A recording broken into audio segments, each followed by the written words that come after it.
Monsieur Hammond, les téléphones marchent. Le con, J'ai un permis pour ça. la brute Le meilleur moyen pour que t'arrêtes de dire des conneries, c'est de fermer ta gueule. et le brillant. Défonce garantie, cocktail qui décoiffe. Gardez la monnaie, ça ne me dérange pas. Merci du fond du cul. Bonjour, bonsoir à tous et bienvenue dans votre podcast du Cénoma, le con, la brute et le brillant, toujours présenté par notre vieillard préféré César. Hashtag bonsoir les gens, comment ça va bien? Et par Mathieu. Bonjour à tous, bonjour Norbert. Et Ah. oui, Norbert, notre chef d'orchestre qui est là, bonjour à toi. Ah bah merci, encore une fois. On se retrouve souvent en ce moment, c'est dingue. Comment ça va tout le monde? Ça va bien, C'est nomme bien. c'est nommé bien. Ça met toutes les Ouais, semaines. on va lancer des catch phrases, vous allez voir. Écoutez, on va passer aux actus. J'ai peut-être une nouvelle fracassante à vous annoncer. Merci pour la bonne nouvelle. Alors pour commencer, je sais pas si vous avez vu, mais il y a Sébastien Vasinek. Je sais pas si je dis son nom correctement, mais le réalisateur, Je ne connais pas. le réalisateur de Vermine, qui a été Ah. engagé pour faire le nouveau Evil Dead par la société de production de Sam Raimi. Non. Eh oui. Mais c'est chambé tout ça. Bah ouais. Attends, Evil Dead. Evil Dead, c'est bien le premier, c'était un peu un film d'horreur. Le deuxième, c'était une comédie. Non, Le premier était un film d'horreur avec un peu de comédie, le deuxième était autant comique que d'horreur, et le troisième... Et encore plus comique. Voilà. Ouais, c'est ça, ouais. La petite maison dans les bois, le petit Necronomicon, ce livre satanique qui fait venir des trucs un peu horribles. Et ouais, Evil Dead aussi, regardez ça parce que pour apprendre aussi les mouvements de caméra, il y a des travelling avant dans la forêt à dos de mobilette. En plan accéléré à la fin, c'est génial. Sam Raimi, et du coup, donc, il donne la chance à un petit Français, c'est cool ça. Ouais, parce qu'il a vu son film, il a adoré, et donc ils ont eu des réunions pour discuter parce que lui, ça voulait un moment qu'il voulait faire un nouveau Evil Dead, mais pas lui, il voulait le confier à un nouveau réal. Et ils ont eu plusieurs réunions, et donc lui, il a posé ses conditions, à savoir que déjà, il voulait que ce soit fait par une équipe française, il voulait aussi le coécrire avec Laurent Bernard, avec lequel il a écrit Vermine, et il voulait que toute la post-production soit faite en France, et à chaque fois, ces conditions, ils ont dit, bah oui, il n'y a pas de souci, fais ce que tu veux, mon grand. Donc, après, il vient de commencer, il vient tout juste de commencer Genre, l'écriture. tu sais, Bruce Campbell, il serait de la partie ou pas? On n'en sait rien du tout, ça. Ça sera, j'espère au moins un petit caméo, pas lui donner forcément le rôle principal, mais. Et en plus, le réal a dit, donc Sébastien Vasinek a dit qu'il avait envie de faire un move à la James Cameron avec Alien, c'est-à-dire que vraiment s'approprier le truc et en faire son objet de cinéma. Est-ce que ça serait pas parce que Sam Raimi adore les araignées qui serait passé par le réalisateur de Vermine? C'est possible, mais je pense aussi que c'est parce qu'il a adoré Vermine. Donc, Ok. Il y a aussi les cinémas du lac qui ont déclaré qu'ils vont se fermer totalement pendant les JO, tellement qu'ils savent que pendant les JO à Paris, ça va être l'enfer sur Terre pour déjà tout ce qui est transport et population. Donc ils ont dit que ils fermeraient leur établissement, donc il n'y aura aucun cinéma du lac qui fait un cinéma d'art et essai pour ceux qui connaissent C'est pas. très parisien ça comme actu. Je connais même pas les cinémas du Ah, lac. tu connais pas? Non, je connais. Non. Ils sont assez connus dans le milieu, mais ils ont dit que déjà, forcément, comme pendant la période des JO, il y allait y avoir peu de distributeurs qui allaient sortir des films pendant les JO pour les mêmes raisons, parce qu'ils se disent de toute façon qu'ils va aller au cinéma avec tout le bordel qui va. Donc ils disent déjà on n'a rien à faire. Enfin, il y a rien qui sort. D'en plus, on sait que ça va être la merde, donc pourquoi perdre de l'argent pour rien, quoi. Ok. Cinéma du lac, il était temps. Non, mais lui, il faut vraiment qu'il arrête, lui, c'est pas possible. C'est parce que Mais si, moi j'aime bien. L'étang, le lac. Non? Si. Pardon, les gens. Continue. Merci. J'ai un spectateur. Un spectateur gadget. Oh là là. Mais ça n'arrête pas. Ça faudra couper. J'ai mal à la tête tellement je rigole. On a aussi Henry Cavill qui est pendant la promotion de Argyle qui a déclaré qu'il n'était pas trop fan des scènes de sexe, et je me disais que ça pouvait mener à un débat entre nous de savoir est-ce que Diane, toi parce que César t'as à peu près le même âge que moi, enfin quoi, t'as 6-7 ans d'écart avec moi, on est d'accord qu'on voit de moins en moins de scènes de sexe au cinéma. Moi, c'est une bonne chose pour moi parce que j'avoue que Ouais, c'est clair. Après, ça dépend toujours comment c'est fait. Mais moi, j'ai souvenir, gamin, je regardais des masses de films des années 80 avant que la puberté arrive. Du coup, c'était toujours la petite scène qui était là, genre, mais qu'est-ce qu'elle fout là? Et il y avait un peu ce côté. Gratuit. C'était un petit peu gratuit et surtout, il faut le faire. Voilà. Ouais. Dans ton film d'action ou même pas forcément d'action, tu as toujours au moins, il faut que le héros il chope la meuf, il faut que ce soit un petit peu sensuel, on voit 2-3 bouts de peau et c'est bien, une petite musique, et c'était le passage obligé. Autant, et des fois, c'est un peu justifié quand tu as l'histoire d'amour qui prend bien ou qu'importe, où tu peux apporter quelque chose par cette scène.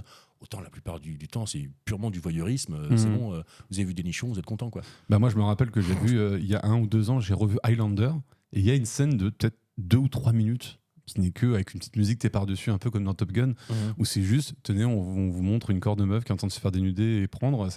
C'est insupportable à force. Donc moi, ça me va très bien qu'il y ait de moins en moins de scènes de sexe. Je sais pas pour toi. Ah, moi, j'ai rien contre tant que c'est justifié, encore une fois, dans le scénario. Si c'est juste pour montrer ça, non, oui, ça vaut pas le coup. Bah, de toute façon, on le voit bien que de Mais, moins en moins, c'est pas justifié. Enfin, ok, il y a une scène d'amour, et bah qu'ils la captent hors caméra, hors film, et puis voilà quoi. Justement, maintenant, on fait moins les choses à moitié. Dans les films récents, il y a moins souvent cette scène passage obligatoire. Mais du coup, quand c'est fait, souvent, on a plus de liberté, on va un peu plus au bout des choses. L'exemple de. 50 nuances degrés. 50 nuances degrés, par exemple, oui, on est un peu plus libéré là-dessus. Ou même le Brian De Palma, comment ça s'appelle Ah déjà, ce oui, film Femme Fatale. Femme Fatale, ouais, tout ça. Qui est une Attends, scène encore une fois, tu lesbienne repars au d'un début truc. qui est- Ouais, mais enfin voilà, il est vachement filmé, joli et tout ça. Bien. En plus, Femme Fatale, il avait une com qui était vachement intelligente parce qu'en fait, la bande-annonce, c'était le film entier passé x 150. tu Ah sais. oui, c'est vrai, exactement. Et du coup, ça, c'était hyper intelligent. C'était la bande-annonce ? La bande-annonce du film, c'était le film. Ah, incroyable. X 150, donc qui durait à peine, je crois, 1 minute 30. Donc c'est le film en accéléré, mais en super accéléré. Ah, Quoi. je savais pas du tout. Trop marrant. À côté, on a Disney qui fait comme Netflix et donc qui déclare la guerre au partage, du partage des mots de passe oui, sur sa plateforme. évidemment. Forcément, ils ont vu Netflix le faire et ils ont dit bah écoute, on va faire la même chose qu'eux. Alors pour l'instant, c'est juste aux États-Unis, mais bon, pas trop de doute à ce qu'on a vu, ça arrive incessamment sous peu en Europe. Après, moi, j'ai pas ressenti le truc par rapport à Netflix du partage de comptes. Je crois pas connu de gens qui ont été bloqués ou quoi que ce soit. Ils Moi, l'ont si. mis- Ah ouais. Moi Ah, ok. aussi. Donc, Ah, c'est vrai. il y a 100% de tes collègues de podcast à qui c'est arrivé, mais tu ne connais personne. Bah, parce que 100% de mes collègues de podcast ne payent pas Netflix peut-être et Bah, profitent d'un compte. Moi, c'est ma maman. Ne payez pas, et D'accord. maintenant je suis obligé de payer. Tu vois. Enfin, fais chier, quoi. Non, mais par contre, je sais que Netflix et Disney Plus ont sorti leur nouvelle, en parallèle de ce truc-là où ils font plus attention, ils ont sorti leur nouvelle formule à 5,99 avec pub et tout. Et apparemment, ils ont eu plein de nouveaux clients, donc ça marche de ouf, quoi. Donc, ils ont quand même proposé un peu une solution en face à ça, quoi. Bah, pour moins cher, tu as le même contenu plus des pubs. C'est Ah, mais génial. ils sont gagnants, hein. C'est génial. Ils sont complètement Par gagnants contre, là-dessus. en plus, Netflix, ils ont retiré l'offre qu'ils avaient en SD. Donc maintenant, il n'y a que des offres en HD, Ah enfin, bon me semble-t-il. Ouais. Ah, c'est bien ça. Oui, parce que c'était un peu honteux quand Oui. même. Ouais, Déjà, on a droit à un HD à 1 mégabit seconde, alors autant enlever les SD qui est encore plus Ouais, dégueulasse. puisque la 4K de Netflix, parlons-en aussi, c'est pas. Bah, la enfin, 4K, vu le débit. Je crois qu'il est à 8 ou 9 mégabits. Ouais, voilà. Alors que normalement, un 4K qui veut suivre la route, on est plus autour des 70 voire 80. Acheter des Blu-ray, c'est bien. Oui. Et la dernière news, bah, c'est pas vraiment une news, mais c'est plus une reco. Ça, je pense que ça va pas trop te parler, mais ça va plus peut-être parler à César et moi. Netflix vient de sortir un documentaire sur le personnage de Raël. Est-ce que tu te rappelles de ce gourou qui a mais oui, marqué bien sûr. les années 70 et surtout Gourou français. 80? Ça me dit quelque chose. Ouais, c'était un Français qui avait tenté de se faire connaître par plusieurs moyens. Déjà, il avait tenté la chanson, ensuite le journalisme.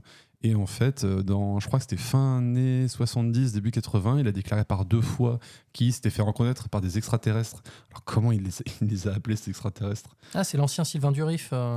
Mais en fait, je sais pas si vous voyez, il y a- Voilà, la race, les Elohim, donc il disait qu'il les avait rencontrés par 2 fois et il avait commencé à monter une secte pour faire connaître cette race extraterrestre et surtout préparer leur arrivée sur Terre.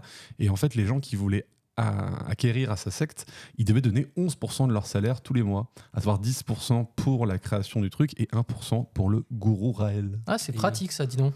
Et donc, c'est un personnage qu'ils ont retrouvé et maintenant, je crois qu'il est au Japon ou en Chine. Ah, il est parti là-bas. Ah, d'accord. Ah oui. Parce qu'il me semble, je dis peut-être une connerie, mais pour moi, le fameux sketch des inconnus avec Skippy le grand C'est gourou, totalement sur ça. c'est totalement tiré de. Ouais.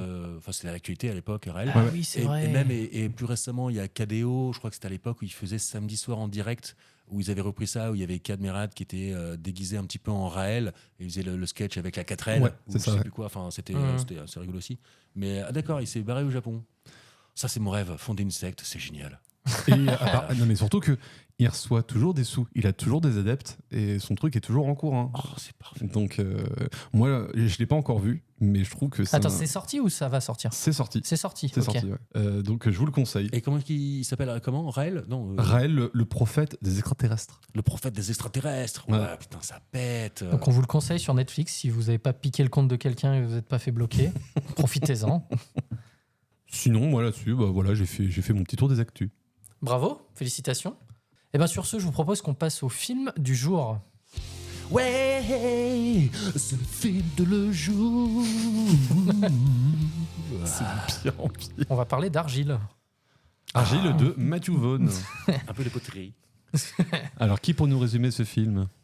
Allez, je vais y aller. Super, génial. Alors, Argyle, faut aller voir, c'est génial ce film. J'essaie de pas trop vous influencer, excusez-moi. Non, l'histoire d'une écrivaine, genre une sorte de J.K. Rowling, mais plutôt de l'espionnage. Voilà, on la Un Tom sent- Clancy, quoi. Tom Clancy, oui, c'est vrai, peut-être meilleure référence. Voilà, elle présente son nouveau livre, elle est populaire, elle est célèbre, ça marche plutôt bien. Et du coup, donc, cette nana qui est une grosse célébrité grâce à un roman d'espionnage, un jour rencontre quelqu'un qui se réclame fan d'elle et qui en fait lui dit qu'il est espion. Et que ça tombe bien qu'il soit là parce qu'elle est un peu recherchée par une organisation clandestine d'espionnage, car les écrits dans ses romans ressembleraient, à s'y méprendre, à une intrigue qui a lieu en cours dans le monde réel Wow. de l'espionnage international. Suspense. S'en suivra des scènes de course-poursuite, divers fusillades pathétiques, Tu prends parti dès le début. voilà, des divers rebondissements apathiques. Et voilà, un super film, allez voir. Ah bah superbe. Bon, demande pas trop ce que t'en as pensé Bah du si, coup. on me demande justement. En une phrase, je dirais pour moi, c'est le parfait film Mon Chéri. Voilà, je sais pas si vous connaissez les petits chocolats Mon Chéri. Il y a tous les ingrédients que j'aime, mais au final, j'ai comme un petit goût de merde dans la bouche. très, très bien vu ça. Et Norbert, t'en as pensé quoi? Alors moi, il faut savoir que moi, normalement, j'adore le cinéma du Matthew Vaughn, qui a fait Kick-Ass, justement Kingsman et Kingsman 2 Et Kingsman et 2, Kingsman 3. 3 et aussi. X-Men First Class, Ah oui, Ah X-Men oui. First Class aussi. voilà, Ah oui. qui avait rebooté, qui avait Que rebooté. des bons films. Que des bons films. Normalement, oui. Mm. Et là est arrivé ce film, et je trouve que, je sais pas d'où vient le problème, mais il y a un problème dans ce film. Il est certain, parce que j'ai vraiment pas des masses aimées. C'est un film que je trouve assez moyen. C'est-à-dire qu'on voit que tout le côté, il essaie de refaire tout le côté fun qu'on a avec les Kingsman ou avec les Kick-Ass. Mais le problème, c'est que Kingsman et Kick-Ass, ils avaient du fun, mais ils avaient une partie aussi vachement sérieuse, une partie assez premier degré, que là, il manque justement dans ce film-là. Et du coup, c'est que du fun. Et du coup, il y a vraiment plus rien d'importance. On se laisse vraiment porter par le film en disant, bah vas-y, fais ce que tu veux. Il y a un nombre de twists, vraiment, c'est l'enfer. Tu en as 6 ou 7. Il y a un moment, on en a vraiment marre, c'est l'indigestion possible. Donc on en rediscutera, mais j'ai pas des masses aimées, quoi. Moi, pareil. Moi aussi, j'aime bien. J'avais commencé par Kick-Ass, je trouvais ça super cool. Les Kingsman, bon, j'ai pas vu le dernier, mais les deux premiers étaient vachement bien. Et là, pareil, ouais, c'est un film un peu oubliable, mais après j'ai pas passé un mauvais moment, je trouvais ça cool et tout, mais, Non, mais c'est pas une le bouse, problème hein, c'est c'est que je l'ai vu il y a 3-4 jours et je commence déjà à l'oublier, quoi. Donc c'est pas très beau dans le sens les effets spéciaux sont pas super chouettes, quoi, ça pique un peu les yeux des fois, donc c'est pour dire que le fond est pas terrible, la forme est pas terrible non plus, mais ça va, quoi, mais c'est pas un grand film, c'est pas quelque chose dont je me souviendrai, quoi. Voilà, tout simplement. Parce que là, il y a un petit côté un peu raté, comme je disais, il y a vraiment tous les ingrédients pour être bon. J'y suis avec beaucoup d'entrain. J'aimais aussi beaucoup les films de Matthew Vaughn jusqu'à maintenant. J'étais allé voir les Kingsman avec beaucoup d'a priori en me disant, je sens que je vais pas aimer ce truc de action survie vitaminée, et j'avais adoré. Je trouve qu'il avait redonné vraiment un coup de jeune à la licence générale des films d'action. Kingsman, c'était une bonne surprise quand Franchement, c'était ouais. sorti. C'était vraiment cool. C'était très C'est assez rafraîchissant. disruptif, tout ça, rafraîchissant, exactement. Et du coup, là, j'y suis allé pour une fois avec beaucoup d'attente en me disant, ah ouais, il va encore nous surprendre, il change un petit peu. On n'est peut-être pas dans le même monde de Kingsman, on ne sait pas. Et non, j'étais déçu. Je trouve que il y avait dans le scénario justement, donc on a cette partie d'espionnage qui est totalement romancée. Donc on a le stéréotype de ces espions parfaits qui sont toujours beaux, propres, classe et tout ça, versus la réalité qui est toujours un petit peu moins idyllique. Et je trouve que sur les deux plans, il se bourre un peu. Comme tu disais, Lambert, on n'a pas assez le côté sérieux marqué, et même le côté humoristique, je le trouve pas génial. Henry Cavill, j'aime bien cet acteur, je trouve qu'il pourrait avoir un potentiel humoristique gigantesque. Il n'y arrive pas. Là, ça va quand même. Je trouve que dans le film, il le jouait bien, le côté personnage vraiment à fond. C'est-à-dire, il a une coupe mais qui est dégueulasse. Ah oui, sa coupe est très bien. Ouais. Moi, je trouve que c'est sa coupe et son costume qui fait tout. Lui, son jeu d'acteur, tu sais, quand t'as un The Rock qui se fout de sa gueule ou tout ça, dernièrement, il y a eu beaucoup de films, ils arrivaient à bien le faire. Je suis sûr qu'il a cette capacité. Il n'est pas allé trop dans la comédie. Au final, il est un petit peu, je sens un peu effacé. Il a un regard de footballeur coincé dans une bibliothèque. Ouais, mais il a un peu un second rôle dans ce film. Oui, tout à fait, mais même les seconds rôles, des fois, ça peut vraiment apporter un truc. Et moi, je m'attendais à qu'il ait beaucoup plus de mimique, de mec, je me la surpète, c'est moi l'homme parfait et tout ça. Il aurait pu le surjouer. Et du coup, ce côté-là est un peu oui, c'est un peu dommage. C'est un peu sage sur ce côté-là, c'est vrai. Après, les acteurs, en règle générale, sont plutôt bons dans le film. Ah oui, oui, mais Bryce Dallas Howard, très bien. Mais Bryce Dallas Howard, je ne comprends pas cette fille. À chaque fois qu'elle réalise un truc, elle le réalise avec brio. Elle reste quelques épisodes du Mandalorian et même elle a fait quelques épisodes de la série Disney. Et il faudrait que Disney lui confie quelque chose parce que là, je trouve qu'elle s'enferme un peu dans le même rôle qu'elle a, c'est-à-dire elle avait déjà un peu ce rôle, enfin ce genre de tic de personnage dans Jurassic World, c'est-à-dire la meuf qui est en contrôle mais qui est assez rapidement dépassée quand on part sur un terrain qu'elle connaît pas. Là, c'est l'espionnage. C'est quand même différent, là, je trouve. Non, mais c'est différent, mais elle revient très vite dans ces mêmes tics. Là, c'est un premier rôle déjà pour elle, pour le coup, et je trouve qu'elle le joue bien. Justement, il y a quelques twists dans le film qu'elle maîtrise bien, je trouve. J'aime bien. Je l'ai trouvé. Moi, les twists, je te dis vraiment, j'en avais marre. Oui, mais c'est un film twist. Moi, je m'attendais vraiment à tous ces retournements de situation. Enfin, je savais qu'il y en aurait 50, quoi. Vraiment. C'est le genre de film où ils aiment bien faire ça. Donc, Et puis même, il y a des gimmicks de réal où là, tu te dis, bon, c'était rafraîchissant dans Kingsman. Là, ça fait quand même plus de 10 ans et on revient toujours dans les mêmes trucs. Enfin, la scène du train, la première scène d'action. Ça fait 10 ans que c'est sorti, Kingsman ? Au moins. Hein. Ah ouais ? Attends. Ah ouais, non. Ouais, pas loin. Ah pas ouais, loin. 10 ans pile en fait, 2014. Ok. La scène du train, on refait la même chose avec Kingsman, mais avec un découpage plus bordélique, moins lisible. Le gimmick elle fantasme en même temps que Sam Rockwell combat, elle fantasme sur Henry Cavill. C'est marrant les 2 premières fois. Au bout de la 10, 15e, 20e fois qu'on te le fait, tu fais oui, c'est bon, on a compris. Ça allait, mais ça allait, mais c'est vrai que les chorégraphies étaient quand même beaucoup moins réussies, je trouve, que dans Kingsman ou même Kick-Ass, où il y avait des scènes vraiment cool. Je les trouvais un peu moins réussies là, ouais. Les Corées, souvent, ce que j'aime bien avec Vaughn, c'est que tu as, comme tu disais, une lisibilité. Tu comprends l'action, ça va vite. Et en plus, il a toujours cette petite manie de mettre des caméras, des endroits. Je me souviens je crois que c'est dans le dernier Kingsman, des accroches au niveau de l'épée, où tu as t'as l'épée au premier plan qui va combattre. Tu as plein de trucs. C'est des plans sur le parapluie qui chope la bière dans Kingsman. Il a toujours une capacité à te mettre des petits plans d'insert vachement importants pour gagner en lisibilité.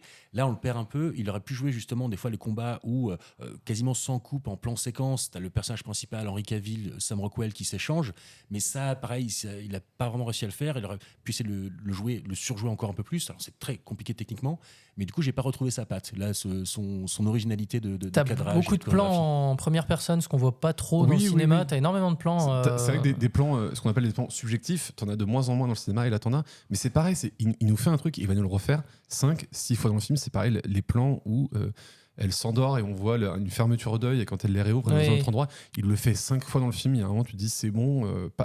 Mais tu sens le film assez feignant. C'est ça. Ouais, mais j'aimais bien. Il va la répéter 5 fois. Sur la temporalité, du coup, ça permettait de faire des ellipses un peu logiques. Le fait que t'as les yeux qui se ferment et tout, machin, je trouvais que ça lui permettait de mieux gérer le temps. Oui, mais il faut avoir des idées à un moment. C'est pas parce que t'en as une qu'il faut la répéter pendant 5 fois. C'est pareil. Non, mais c'est pareil de nous faire une espèce de Marissou, parce qu'on voit qu'elle se projette vachement. Après, on apprendra pourquoi. Mais on voit au début qu'elle se projette vachement dans ce personnage d'Argyle et on essaie de jouer dessus. Au départ, je dis ouais, c'est intéressant. Mais au bout de 10 minutes, tu vois que les idées pour faire expliquer ce biais-là, c'est toujours la même chose. C'est-à-dire qu'en fait, quand elle parle, Argyle, il bouge les lèvres en même temps qu'elle et tout. Ou alors, à un moment, on est en train de suivre le film de fiction et l'action s'arrête parce qu'elle n'a pas d'idée.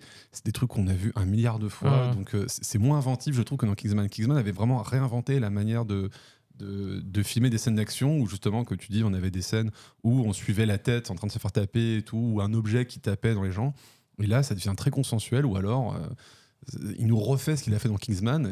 Il n'arrive pas beaucoup à se réinventer dans ce film-là. Moi, je trouve qu'il a un petit goût de film Netflix, sans vouloir être insultant. C'est un film Apple, en fait. Hein. Oui, c'est un film Apple. Ça, on le voit bien que c'est un film Apple. Ça, il n'y a pas de souci. Il y a des Macs tout le long.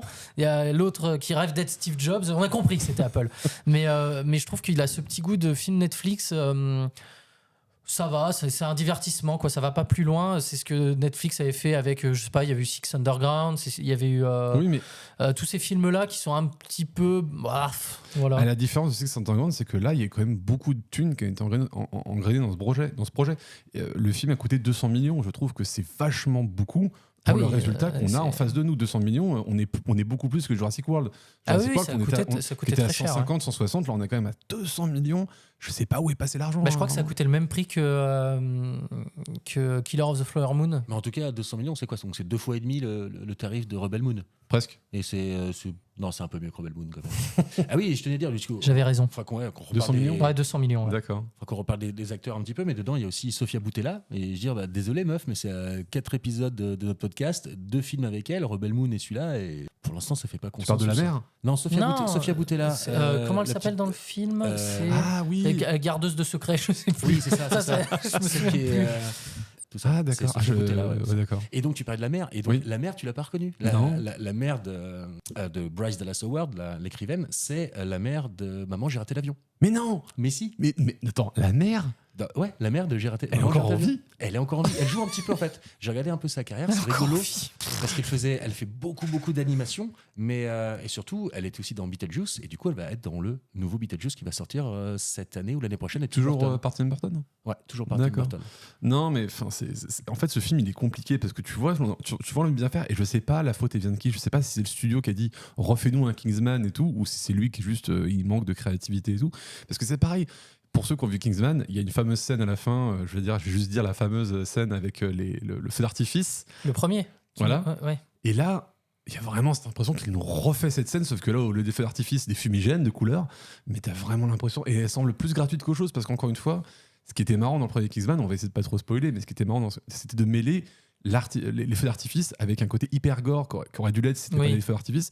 Alors que là, les fumigènes, ça semble plus un truc assez gratuit. Mais la scène était sympa quand même. Il y a la scène qui est avant, qui est la scène de glissade, dirons-nous, qui était un peu cool aussi quand même. Enfin, en fait, il sait toujours faire de la chorégraphie, mais c'est moins marquant que ce qu'on a pu voir dans ses films d'avant. C'est moins justifié aussi, parce que c'est pas, on a droit à quand même 3 batailles finales. T'as la scène des couloirs, la scène avec le... C'est vrai que c'est un peu interminable. Il y a un moment, tu fais, vous pouvez juste conclure votre film. En plus, moi, je savais pas combien de temps le film durait quand j'y suis allé. Et donc, du coup, j'attendais, je faisais, bon, bah, on va voir. Ah non, attends. Non, toujours pas. Donc, forcément. Mais bon, et puis même Sam Rockwell, il est très bon. Ah, mais Sam Rockwell, il fait du Sam Rockwell. Hein. Je trouve que normalement, il est très bon. Là, il continue d'être bon, mais je trouve qu'il est moins cadré. Et donc, encore, il y a moins cet équilibre qu'il y a dans les films entre le côté fun et tout. Parce que même, par exemple, dans Jojo Rabbit, il avait ce côté hyper burlesque, mais ce côté où en fait, on apprenait pourquoi il était comme ça et tout, qui apportait un peu de profondeur. Là, à part le côté histoire d'amour, on a moins ce truc-là qui apporte un peu de nuance et un peu de profondeur au personnage. Et même, c'est quand même ultra chaud de le dire, mais ça reste Samuel L. Jackson qui campe le personnage le plus mesuré de tout le film. Ah, vous l'avez reconnu, c'est le mec de Pulp Fiction. Je sais pas si vous avez vu. Ouais. Sous-exploité lui aussi, franchement. Pour toute sa carrière. On le voit pas. Trop appelé. Ouais. Dommage. Et non, mais ouais. Sam Rockwell, juste pour resituer un peu pour les gens, donc c'est le méchant d'Iron Man 2, le méchant vendeur d'armes. On le voyait aussi un petit peu dans. C'est l'astronaute de Moon. Et l'astronaute de Moon, surtout ça, c'est un film qui est moins connu. Il faut absolument regarder ça parce que c'est une petite perle de cinéma indépendant et il est. C'est vrai que je le trouve un peu sous-exploité, moi, cet acteur. Enfin, on en parlait tout à l'heure en off, mais moi, je le trouve un peu. Moi, pas trop. C'est pas un acteur de premier rôle, donc du coup, à part dans Moon. Et c'est un gars qui a l'air quand même franchement bon, et qui a l'air un peu cantonné, comme certains, à des. Comme le riz, ouais, il est cantonné au. Ouais, ok. C'est vraiment ça envoie, moi ça dénonce.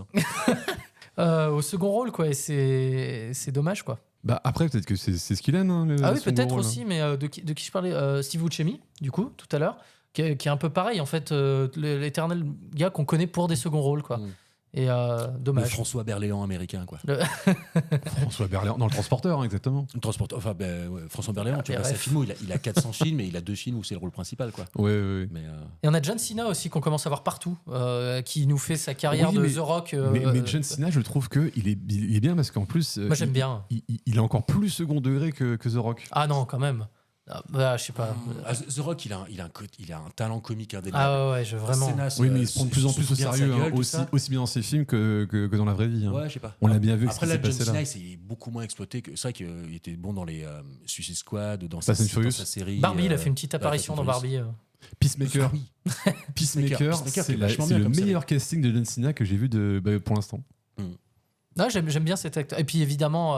Dua Lipa ? Non, oui, aussi, mais j'avais parlé de Bryan Cranston, que moi j'adore. Dès que je vois Bryan Cranston, j'adore. C'est toujours des bons films. Jusqu'à maintenant, c'était toujours des bons films. Parce qu'il était dans Drive, Little Miss Sunshine. Il a fait les Power Rangers, si tu veux. Il est pas mauvais, hein, je veux dire. Godzilla. Bon, on sent qu'il est prendre son chèque dans Power Rangers, quoi. Non, mais il a joué dans quoi que j'ai pas aimé, mais que toi t'as adoré, Total Recall. Total Recall, mais ouais, il est très bien. Bah non. Bah si, il n'est pas au meilleur de sa forme, Cranston, mais ça marche bien. Après, là justement, j'ai trouvé que le rôle qu'il avait, c'est un peu le même rôle de méchant de Total Recall qu'il avait, quoi. Oui, c'est vrai. Ça se ressemblait, c'est pas trop. Mais il le joue bien. Ouais, c'est Brian, quoi. Après, les rôles caricaturaux, il aime bien faire des rôles comme ça. J'aime toujours, quoi. Quand il est là, c'est cool. C'est un petit gage de qualité, normalement. Ouais. C'est dommage que le reste. Donc, Ouais, voilà. ouais, c'est ça. C'est que déjà la durée du film, elle est étirée au possible parce que 2h20 pour raconter une histoire comme ça, je trouve que c'est un peu beaucoup. Oui, Il y a la surenchère de scènes d'action où il y a des fois il y a des gars qui, je trouve que la plupart des blagues ne marchent pas dans ce film. La blague de écraser la tête, voilà, je vais dire ça. Ça va, non? Non, Ouais, mais non, je trouve ça va qu'elle pas. dure trop en fait. Bon, ça va Elle aurait pas, pu être drôle, apparemment. mais vu qu'elle dure 3, 4, 5 minutes, et tu te dis, c'est bon, on a compris quoi. Et ça, au final, je trouve assez dommage parce que j'adore. J'ai vu la bande-annonce m'avait fait surkiffer. Je me suis dit, ça, c'est du bon film, du bon entertainment. J'adore ce côté de. On va être entre l'imaginaire et le réel par le biais d'une écrivain. Et il y a tellement de bons. Enfin, Une c'est écrivain pas- Ouais, justement, je pense qu'on peut dire une écrivain. Non, écrivaine Je crois aussi. qu'on peut dire les deux. On peut dire les deux et Ouais. tout ça. Je trouve ça assez classe. L'inclusivité c'est un petit peu- ici, ça vous connaît pas. Hein. un petit Oh peu là là. pédant et tout ça, j'aime bien.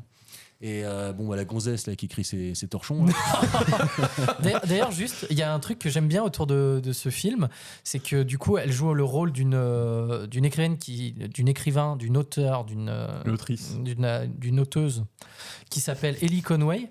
Et en fait, il y a tout un flou autour du film si c'est une vraie écrivaine Oui. ou pas. Bah oui, il y a un on compte sait pas Instagram trop en fait. Il y a un compte ouais. Instagram qui a été créé pour l'occasion. Ouais. Ouais, c'est ça. Et du coup, j'aime bien, ils entretiennent un peu ce mystère de est-ce que. Parce qu'il y a un vrai livre qui est sorti, je crois, Mhm, ouais, ouais. mais qu'un seul, alors que dans le film, on en est à son 4e. Il me semble que. C'est ça, ouais, sur c'est le ça, 4 et elle Et, écrit 5. et en fait, on ne sait pas trop si c'est. Enfin, dans la vraie vie, du coup, on ne sait pas trop si vraiment c'est l'équipe du film qui aurait créé ça pour faire de la com, ou si vraiment il y a vraiment une auteure derrière et tout. Bah, du coup, j'aime bien un peu ce côté un peu mystérieux. Ce côté est vachement bien, comme je dis, sur le pitch aussi, j'aime beaucoup cette façon de raconter une histoire. Ça s'est déjà vu au cinéma, mais pas énormément. Et le comparatif avec les autres films, j'ai en tête alors, du vieux truc. Attention, Belmondo, le Magnifique, je sais pas si ça vous parle. Où c'est l'histoire d'un écrivain Encore qui une vague de écrit vieux, justement quoi. un truc d'espion, et lui s'imagine en espion, ce mec qui aime les gonzesses, tout ça, mais après il se venge sur son propre personnage, et c'est génialissime ce mélange de. Et t'as aussi le fabuleux destin d'Harold Creek, plutôt des années Oui. 2000 et quelques, Ouais, ouais. avec Will Ferrell. L'histoire est un peu différente, mais j'ai trouvé des traitements génialissimes. J'espérais un traitement un petit peu comme ça pour mêler fiction, réalité.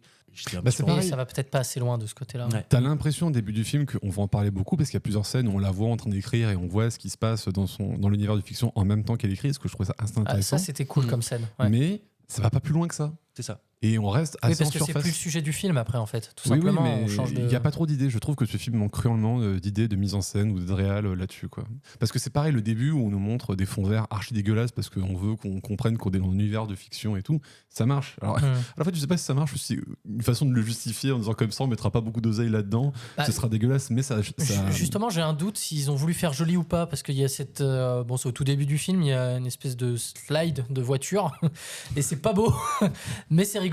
Mais du coup, est-ce que. Enfin, je sais pas comment c'est justifié, mais c'est pas tout le temps joli, les effets spéciaux quand même. Oui, mais là-dedans. attends, on parle de la caisse qui slide sur une rampe de bâtiment. Ouais, ouais, ouais.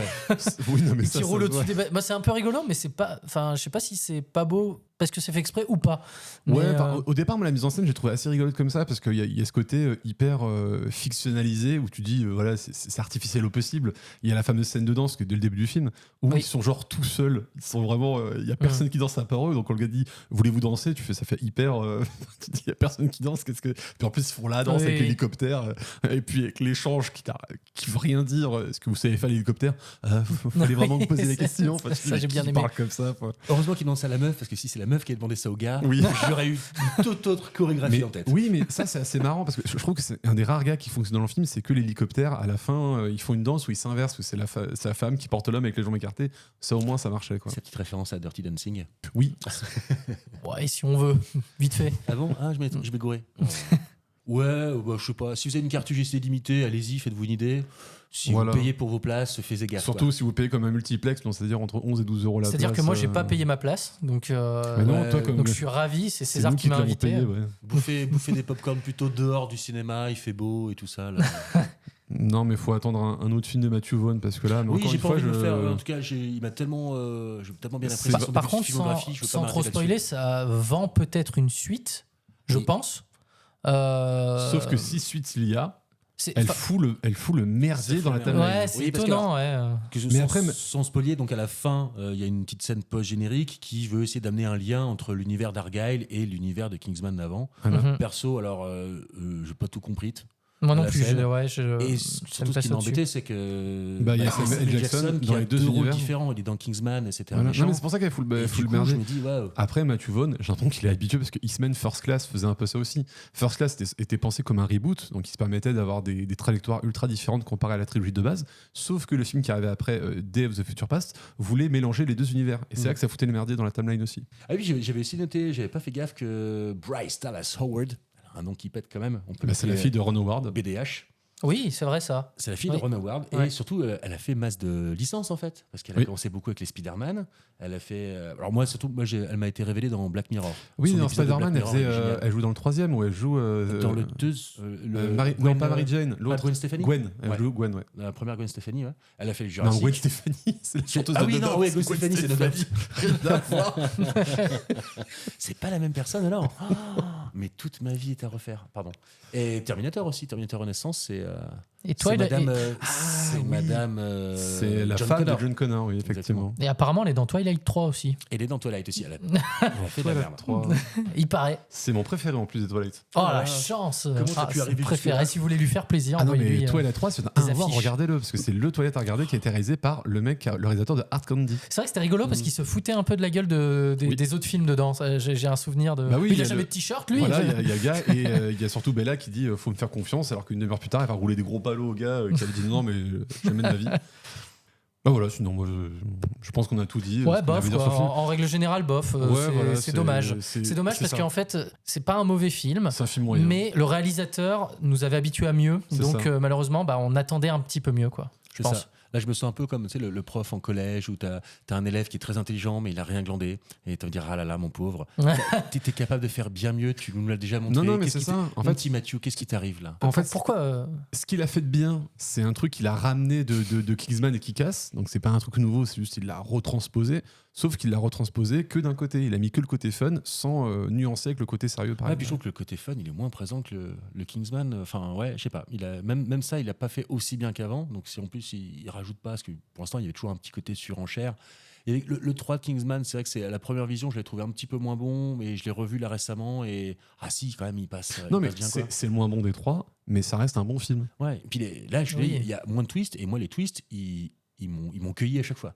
Là, il arrive plus à Bah, cueillir le coco. Quoi. Et puis c'est sens sage, les placements. c'est beaucoup plus sage que ça soit Kick-Ass ou Kingsman. On avait un peu du gore à certains moments, et là plus du tout quoi. C'est très lisse. Bah, j'ai c'est- même l'impression que c'est un film qui a été pensé d'abord pour la plateforme avant d'être pensé au cinéma. Tu vois, j'ai l'impression que c'est un C'est peu possible. comme The Killer of the Flower Moon, c'est que c'était produit pour la plateforme de streaming et peut-être au dernier moment ils ont dit oh non on va quand même le sortir au cinéma, il y a moyen de se faire des pépettes. C'est possible. Ouais. Alors qu'en plus il fait un démarrage assez catastrophique. C'est vrai, il marche pas. Ouais. Ah, bah tant pis. On risque de pas trop aider. Bah nous on a donné 3 tickets, hein. C'est déjà beaucoup déjà- pour ce c'est film. C'est vrai, c'est déjà bien. Bon bah voilà, je crois que c'est tout ce qu'on avait à dire sur ce film, et je vous propose qu'on passe à notre bucket list. Cette liste, c'est le bien absolu. Cette liste, c'est la vie. Le choix. Le problème, c'est le choix. Tout à fait. Alors aujourd'hui, notre thème est les films dont la suite est meilleure que le premier, donc le C'est ça. 2 mieux que le 1. Ouais. Et je crois qu'on a beaucoup de choses à dire là-dessus, parce que ça arrive quand même. Ça arrive souvent. Après c'est ce qu'on s'est dit, on va parler tout de suite, on va sortir tout de suite les évidences. Exactement. C'est-à-dire l'Empire contre-attaque, le Dark Knight, Terminator 2, Aliens. Ah ouais, Aliens. bah voilà, par parlait exemple, là aussi je suis pas d'accord. techniquement- Moi je préfère le premier Alien. Ah ouais, non, Ouais. mais enfin ton avis est. Ouais, bon, bref. Non mais oh, on peut Non, non, débattre. mais- Non, pas débat, pas toi. Non mais de toute façon Aliens on avait dit c'est tellement différent parce que le premier est un film d'horreur, le deuxième était plus un film d'action, donc en fait on va plus parler des genres qu'on préfère. C'est vrai que moi je suis plus film d'action que d'horreur, donc Ah, pour Oui. moi, je le mets un peu dans les deux. C'est-à-dire que pour moi, c'est le second, c'est de l'action-horreur. T'as quand même l'horreur qui est là. Il montre, mais il est aussi un petit peu dans moi, la scène où il rentre dans le tuyau. Oui. Elle est géniale, tu vois rien. Le premier, il y a vraiment ce côté-là. On est en huis clos, on sait pas. Oui, il y a c'est le très côté claustro. mystère. Moi il m'a beaucoup C'est plus très marqué lent, le c'est un peu premier. plus contemplatif, tout ça. Donc après c'est différent. si mais on peut donner un c'est truc au premier, c'est que le premier je trouve a mieux vieilli que le deuxième. Ah bon? Ouais, Ah ouais. oui. En termes de mise en scène et tout, le deuxième tu ressens vachement l'action des années 80. Ah je oui, trouve oui, que moi, mais, j'ai ouais, vu mais ça. c'est un charme. Mais c'est Ah vrai oui, que oui. moi, le deuxième m'a moins marqué, même si je le trouve très bien. Il y a plein de super inventions. Je crois qu'on voit la reine alien que dans le 2. Oui, la Reine Alien, Et c'est une invention donc de James ça, Cameron. c'est super et tout. Mais c'est vrai que déjà, c'était un peu osé de changer de genre, de passer du Ouais. film d'horreur au film d'action. Les deux sont réussis. mais moi, le premier m'a plus marqué. En plus, si jamais vous avez un coffret d'Alien, je vous conseille le making-of de Aliens, parce que je te montre que c'est un film qui est passé par un enfer de développement, et James Cameron a fait vraiment tout ce qu'il voulait sur le film. Il a même réécrit la bande originale de la scène finale 15 jours avant la sortie cinéma. C'est très bien choisi de sa part. Il s'est engueulé avec son compositeur, mais au final, c'est un film... Voilà, comme je disais, qui est passé par un enfer de développement, mais qui donne un bon film. Mais le making-of, ils sont assez premier degré et ils disent vraiment tout ce qu'ils pensent. Et tu sens qu'il a vachement travaillé sur tout. Il y a eu des idées géniales, des trucs tout cons. Encore le cinéma bricolage de l'époque, malgré les moyens, où il y a des gars qui ont des grosses mitrailleuses super lourdes. Et en fait, pour donner un peu plus de rapidité, d'utilité dans les mouvements, ils les ont fixés sur des bras de Steadicam.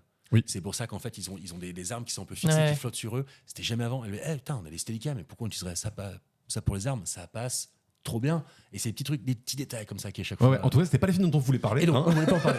Donc on a dit, donc on parle pas d'Aliens, de Terminator 2, l'Empire contre-attaque. Il y avait Asterix Mission Cléopâtre qui peut être considéré comme un 2. On a préféré pas en parler parce que c'est pas un 2 pour moi. On est d'accord. C'est tellement à part. Ah si, techniquement c'est un peu un 2, mais... il n'est pas sorti en disant Astérix Obélix 2. Oui. Le premier, le seul truc qui est bien, c'est les décors. Sinon, je trouve assez abominable le film. Je l'ai pas vu depuis très longtemps, donc... Bref, tu voulais parler de quel film, toi, dans le 2 ? Je suis à moitié d'accord avec moi-même, hein. Attention, je vais commencer par ça. Moi je sens que je suis pas du tout d'accord avec ce que tu vas dire. Je voulais parler de Retour vers le futur. Quoi Ça commence. Les trois Retours vers le futur se tiennent très bien, ils sont tous très très bien, mais j'ai l'impression que le 2 fais gaffe de ce que tu vas dire. Le 2 a beaucoup marqué. C'est là qu'on a le hoverboard et tout. On a le vieux bif Donald Trump aussi. C'est vrai. Et en fait, moi-même, c'est pour ça que je l'ai amené, je suis même pas sûr moi-même, mais je crois presque préférer le 2. Mais déjà, en même temps, je les vois. Convictions. Bah ouais, mais je les vois un peu comme un seul film aussi, le 1 et le 2, bizarrement, mais je trouve qu'il est tellement bien géré.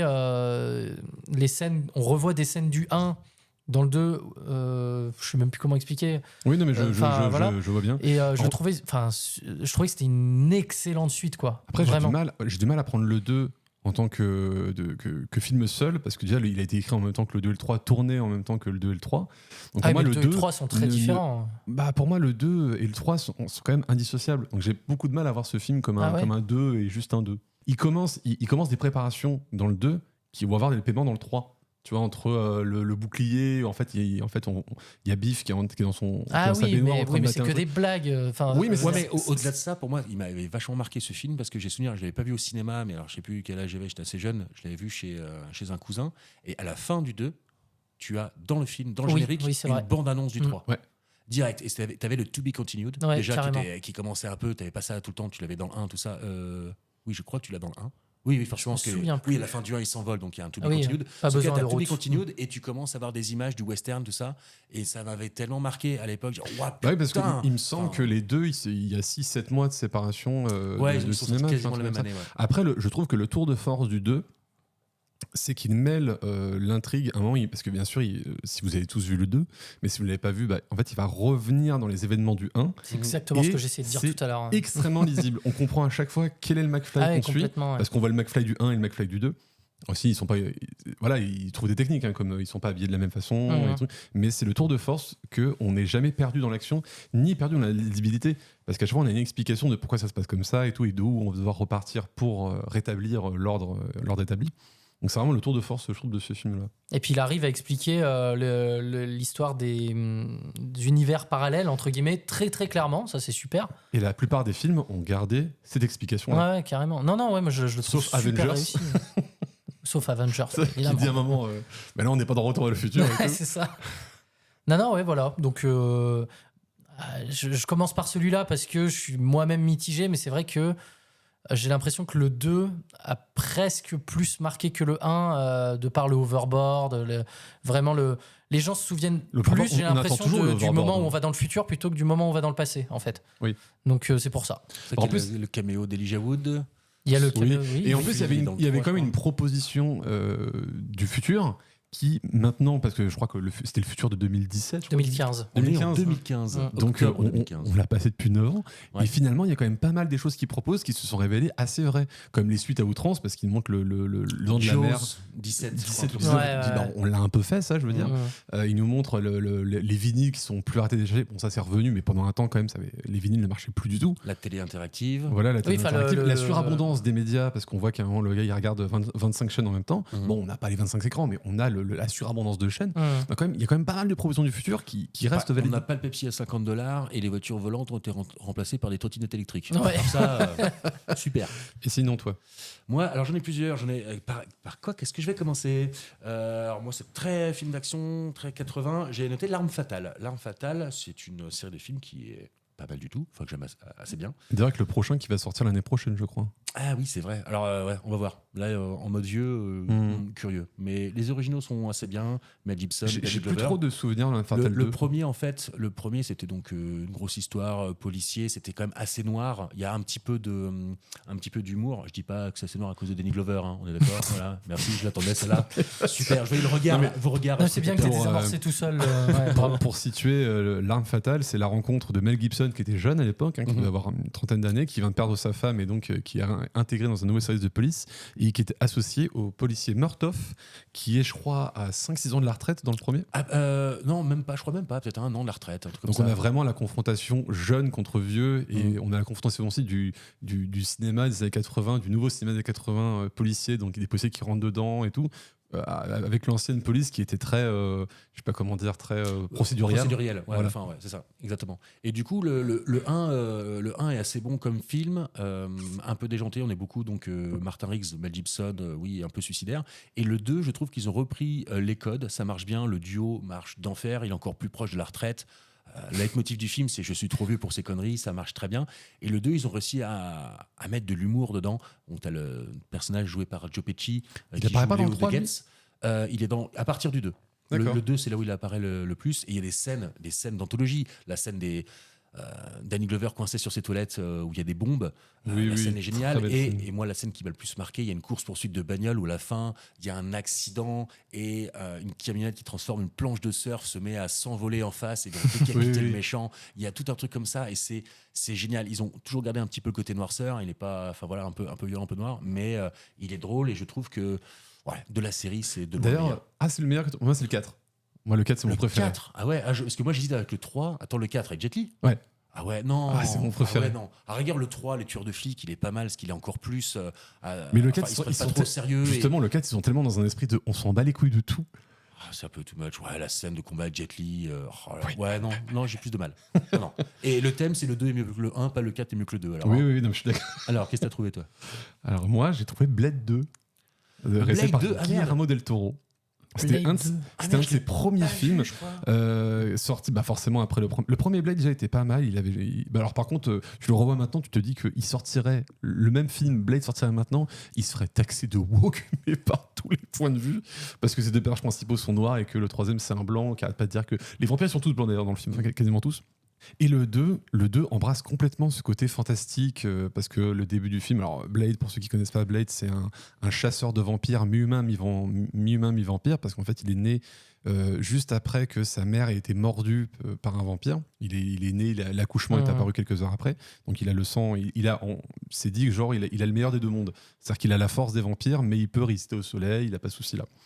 Et le 2 embrasse complètement ce truc parce que le 2, c'est une histoire avec une espèce créée, enfin même pas créée, on peut dire une espèce qui est à la fois vampire et à la fois autre chose, qui menace les vampires.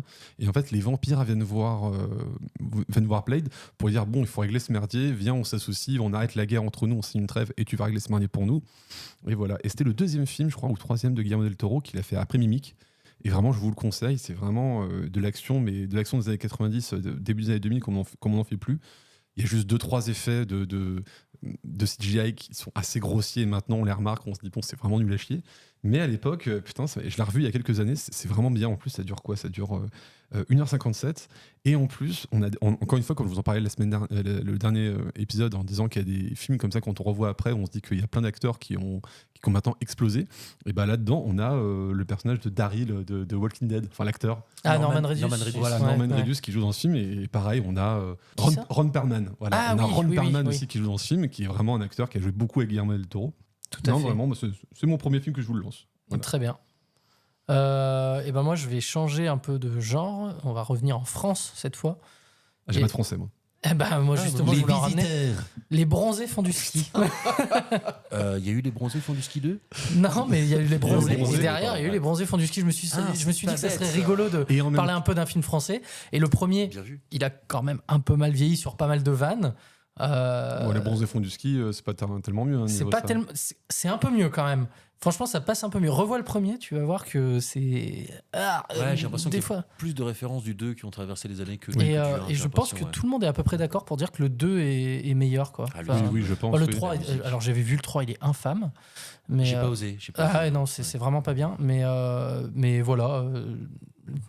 J'entends encore beaucoup aujourd'hui de répliques. D'ailleurs, je sais même pas de quelle année il date. Et la fameuse scène de l'alcool. Ah oui, on sait toujours pas si. Enfin, il y avait une légende. Enfin, ils disent qu'ils ont vraiment bu de l'alcool. Ça, c'était du vrai. Moi, je sais pas si c'est vrai. Ouais, j'ai cru voir ça que c'était du vrai truc. Ça date de justement, 79. ils s'étaient dit que c'était du jus de raisin. Et en fait, ils ont eu la vraie gnôle à 70 degrés. Donc, la réaction qu'on voit à l'image, c'est leur vraie réaction. Ok.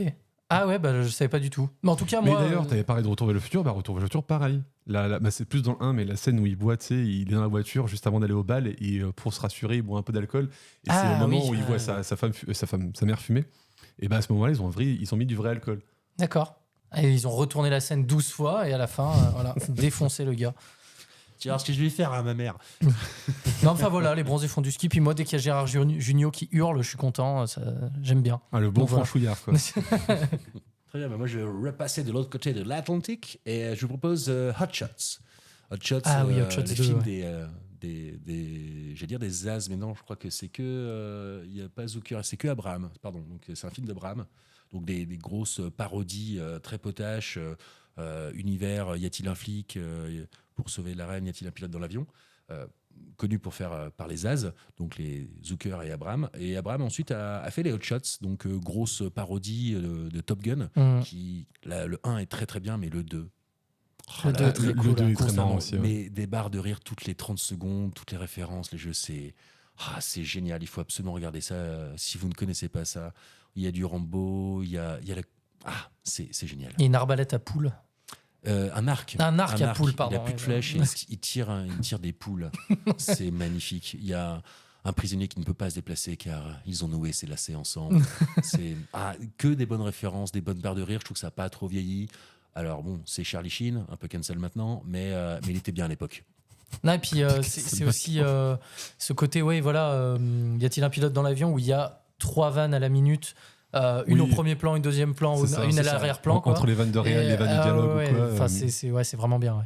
Pareil, moi, en repassant de l'autre côté de l'Atlantique, moi j'avais La Planète des Singes, l'affrontement de la nouvelle trilogie La Planète des Singes. Moi, tu vois, La Planète des Singes, les origines, qui était le préquel de La Planète des Singes, je l'avais pas trouvé.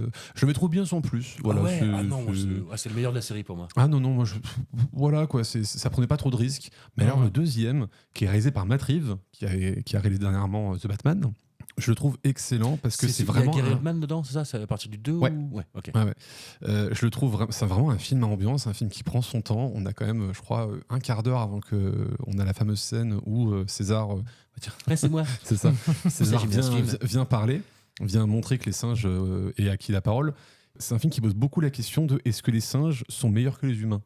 Et on se rend compte que, spoiler, non, parce que les singes et le singe et les humains, il y a vraiment un miroir d'eux pendant tout le film qui se fait, que j'ai trouvé vachement intéressant à regarder, et je trouvais que c'était une bonne manière de faire une suite à ce film-là. D'accord. J'aime beaucoup cette trilogie, mais moi, le premier m'avait tellement marqué. Il y a les scènes où j'ai les poils qui se hérissent. Justement, la première fois où César parle, il fait ce no. Oui, et qui est une reprise, Magnifique. Justement, parce qu'ils le disent dans les anciens que c'est à ce moment-là que la révolution est née. C'est à partir du moment où tu as César qui a dit non. Mais le premier prenait pas beaucoup de risques parce que c'était vraiment un blockbuster calibré comme tel. Et, moi j'adorais justement la progression de ce personnage de ce César le singe qui arrive qui est élevé tout seul, qui est super intelligent, qui a une belle vie, et d'un coup se retrouve avec ses congénères, ne comprend pas ce oui, mais c'est assez classique. Et la montée mais ça, comment il prend le pouvoir dans le petit zoo, j'ai trouvé ça génial. Et là, forcément, il y a Draco Malfoy, mais il peut pas nous faire un Avacadabra, donc il se fait un peu niquer la gueule. Et il y a aussi Gary Oldman. Hein, Dans le deuxième, il joue le leader des humains. Ah, mais oui, c'est vrai, oui. T'avais d'autres films ? Ouais, alors maintenant que j'ai fait le film américain, j'ai fait le film français, je vais faire le film d'animation. Oh, bien. Et je vais parler de Shrek 2. J'aurais pu parler de Toy Story 2 aussi, j'y ai pas pensé. Mais oui, mais carrément, Toy Story 2, bien sûr. Niquez-moi mon truc. Grave. Oui, tais-toi, toi. Ouais, Toy Story, c'est génial. Non, c'est vrai que Toy Story 2 était cool, mais Shrek 2, en fait, il y avait vraiment eu ce truc. Alors, le Shrek, le premier était très bien. J'adore, mais c'est vrai que le 2, il y avait un humour, un rythme. Ça marchait super bien. C'est dans le 2 que t'as le petit prince charmant ? Oui, d'accord. Le petit prince charmant. Il est tout petit. Non, c'est le premier, ça. Ah, c'est le premier. Non, le premier, c'est Lord Farquaad. C'est Farquaad, et dans le deuxième, c'est charmant. C'est charmant. C'est à fort lointain. Ouais. Et tout marchait bien en fait dans ce film. Les vannes, le chapeauté aussi, super. C'est dans Shrek 2 qu'il rencontre la famille de Fiona. Oui, c'est ça. Ouais, carrément. Avec cette espèce de Hollywood. C'était une parodie d'Hollywood en fait, le fort lointain. Il y avait déjà la parodie de Disney dans le premier qui était géniale d'ailleurs. Duloc est un monde parfait, là, la parodie de It's a Small World qui me fait rire à chaque fois. C'est peut-être encore plus abouti, je trouve, dans le deuxième. Ça marche super bien, très cool. C'est un autre film encore. Oui, moi j'en ai encore un. Donc. Ça fait longtemps que j'ai pas parlé de films avec des gros avions américains. Arrête de parler de Battleship, c'est tout ce que je te demande. Non, il y a pas des gros bateaux. Mais de toute façon, Battleship 2 sera mieux que le 1 parce que c'est trop bien. C'est trop bien. Non, Top Gun, c'est vrai que là, le Maverick. J'ai pas vu le deuxième. Il est pas mal. Je l'ai si tu veux. Je trouve que... On le regarde tout de suite. Regardez. Non, franchement, il est pas mal. Ses seuls défauts, je trouve qu'il fait trop référence au premier. Il y a 3-4 scènes un peu copier-coller du premier. Dont la scène d'ouverture. Scène d'ouverture, la scène de la plage, la scène du restaurant. Même chose. Ouais. Les mêmes plans au même moment. Mais moi, j'ai beaucoup de mal avec le premier. Enfin, tout le monde sera d'accord, mais c'est une grosse pub pour l'armée américaine et c'est tout en fait. Oui, mais ça a été fait. Ça a boosté les recrutements de 400% à l'époque. Ah ouais, tu m'étonnes. Et puis les ventes de Ray-Ban aussi. Mais ça fait 40 ans, ils sauvent le monde. C'est bon, on a le droit aussi un petit peu de remercier. C'est vrai que oui, c'est vrai. Comme le deuxième. Il y a eu ça et Battleship qui pour les remercier. Donc sympa. Non, mais c'est vrai que le deuxième a eu moins ce côté-là, de ce côté beauf. Il y a moins ce côté-là. En plus, il y a la scène. Ils refont cette scène côté, je sais pas comment dire, mais un peu, tu vois, le jeu entre hommes où c'est les hommes, c'était assez novateur pour l'époque parce que normalement on mettait plus les femmes dévêtues et tout. Là, c'est les hommes qui sont en train de jouer, je crois, au beach volley. C'est ça. Et là, ils refont une scène sur la plage où ils sont en train de jouer au. Par contre, j'ai vu la scène dans le 2, mais américain maintenant. Mais non, je trouve qu'il est donc à part un petit peu trop de références au premier, un petit peu trop genre on est trop bien. C'est un film déjà classique et culte, ce qui est pas faux, mais il faut pas trop le montrer. Techniquement, quand t'es embarqué dans le cockpit avec les gars, c'est beau, ça fonctionne. C'est efficace. Tu sens qu'ils ont passé des mois à s'entraîner vraiment, à se prendre des jets dans la gueule, les acteurs. C'est tellement immersif. Le seul truc que je reproche dans ces scènes-là, c'est que le montage, il est trop agressif. Restes, à chaque fois, les plans, ils durent pas très longtemps. Et c'est con parce que c'est des vrais plans, ils ont été vraiment en l'air. Et à chaque fois, le plan, il dure entre 2 et 3 secondes maximum. Ça va hyper vite. Ça m'a pas choqué. J'aurais aimé des plans plus longs. Et le 2, il est un peu moins pub pour l'armée ou quand même Il est un peu moins pub pour l'armée. Un petit peu moins après, après, j'imagine que ça reste un peu là-dedans quand même. Mais ça reste une pub pour l'Amérique, par contre. Oui, pas déconner. Ça, y a pas de problème. Ce qui m'a fait beaucoup rire dans le 2, c'est que c'est quand même une pub en mode une pub pour boomer. Parce que tu as beaucoup de personnages qui reviennent, ou même d'acteurs, où toi tu te dis, mais moi je les connais, mais les jeunes ils les connaissent. Tu as Ed Harris. Ed Harris, je pense que la nouvelle génération, on n'a rien à foutre de ce mec-là, tu vois. C'est vraiment un truc qui est donné pour les vieux. Ed Harris, The Rock. Oui, enfin, Rock. Je ne donnerai pas cet ordre. Oui. Je ne donnerai pas cet ordre. Vous êtes en contrebas. Demandez à vos hommes de baisser les armes. Non, mais vous êtes malades. Faudrait qu'on parle de Rock un jour quand même. Parce que... non, mais voilà, t'as Ed Harris et t'as un peu ce truc-là qui est donné pendant le film, qui est que les jeunes ont continuellement besoin d'apprendre par les vieux. Les vieux ont toujours des choses à donner et à apprendre aux jeunes. Bon, au bout de la 4e fois que tu vois une scène comme ça, tu fais oui, c'est bon, on a compris, arrêtez de truc de boomer.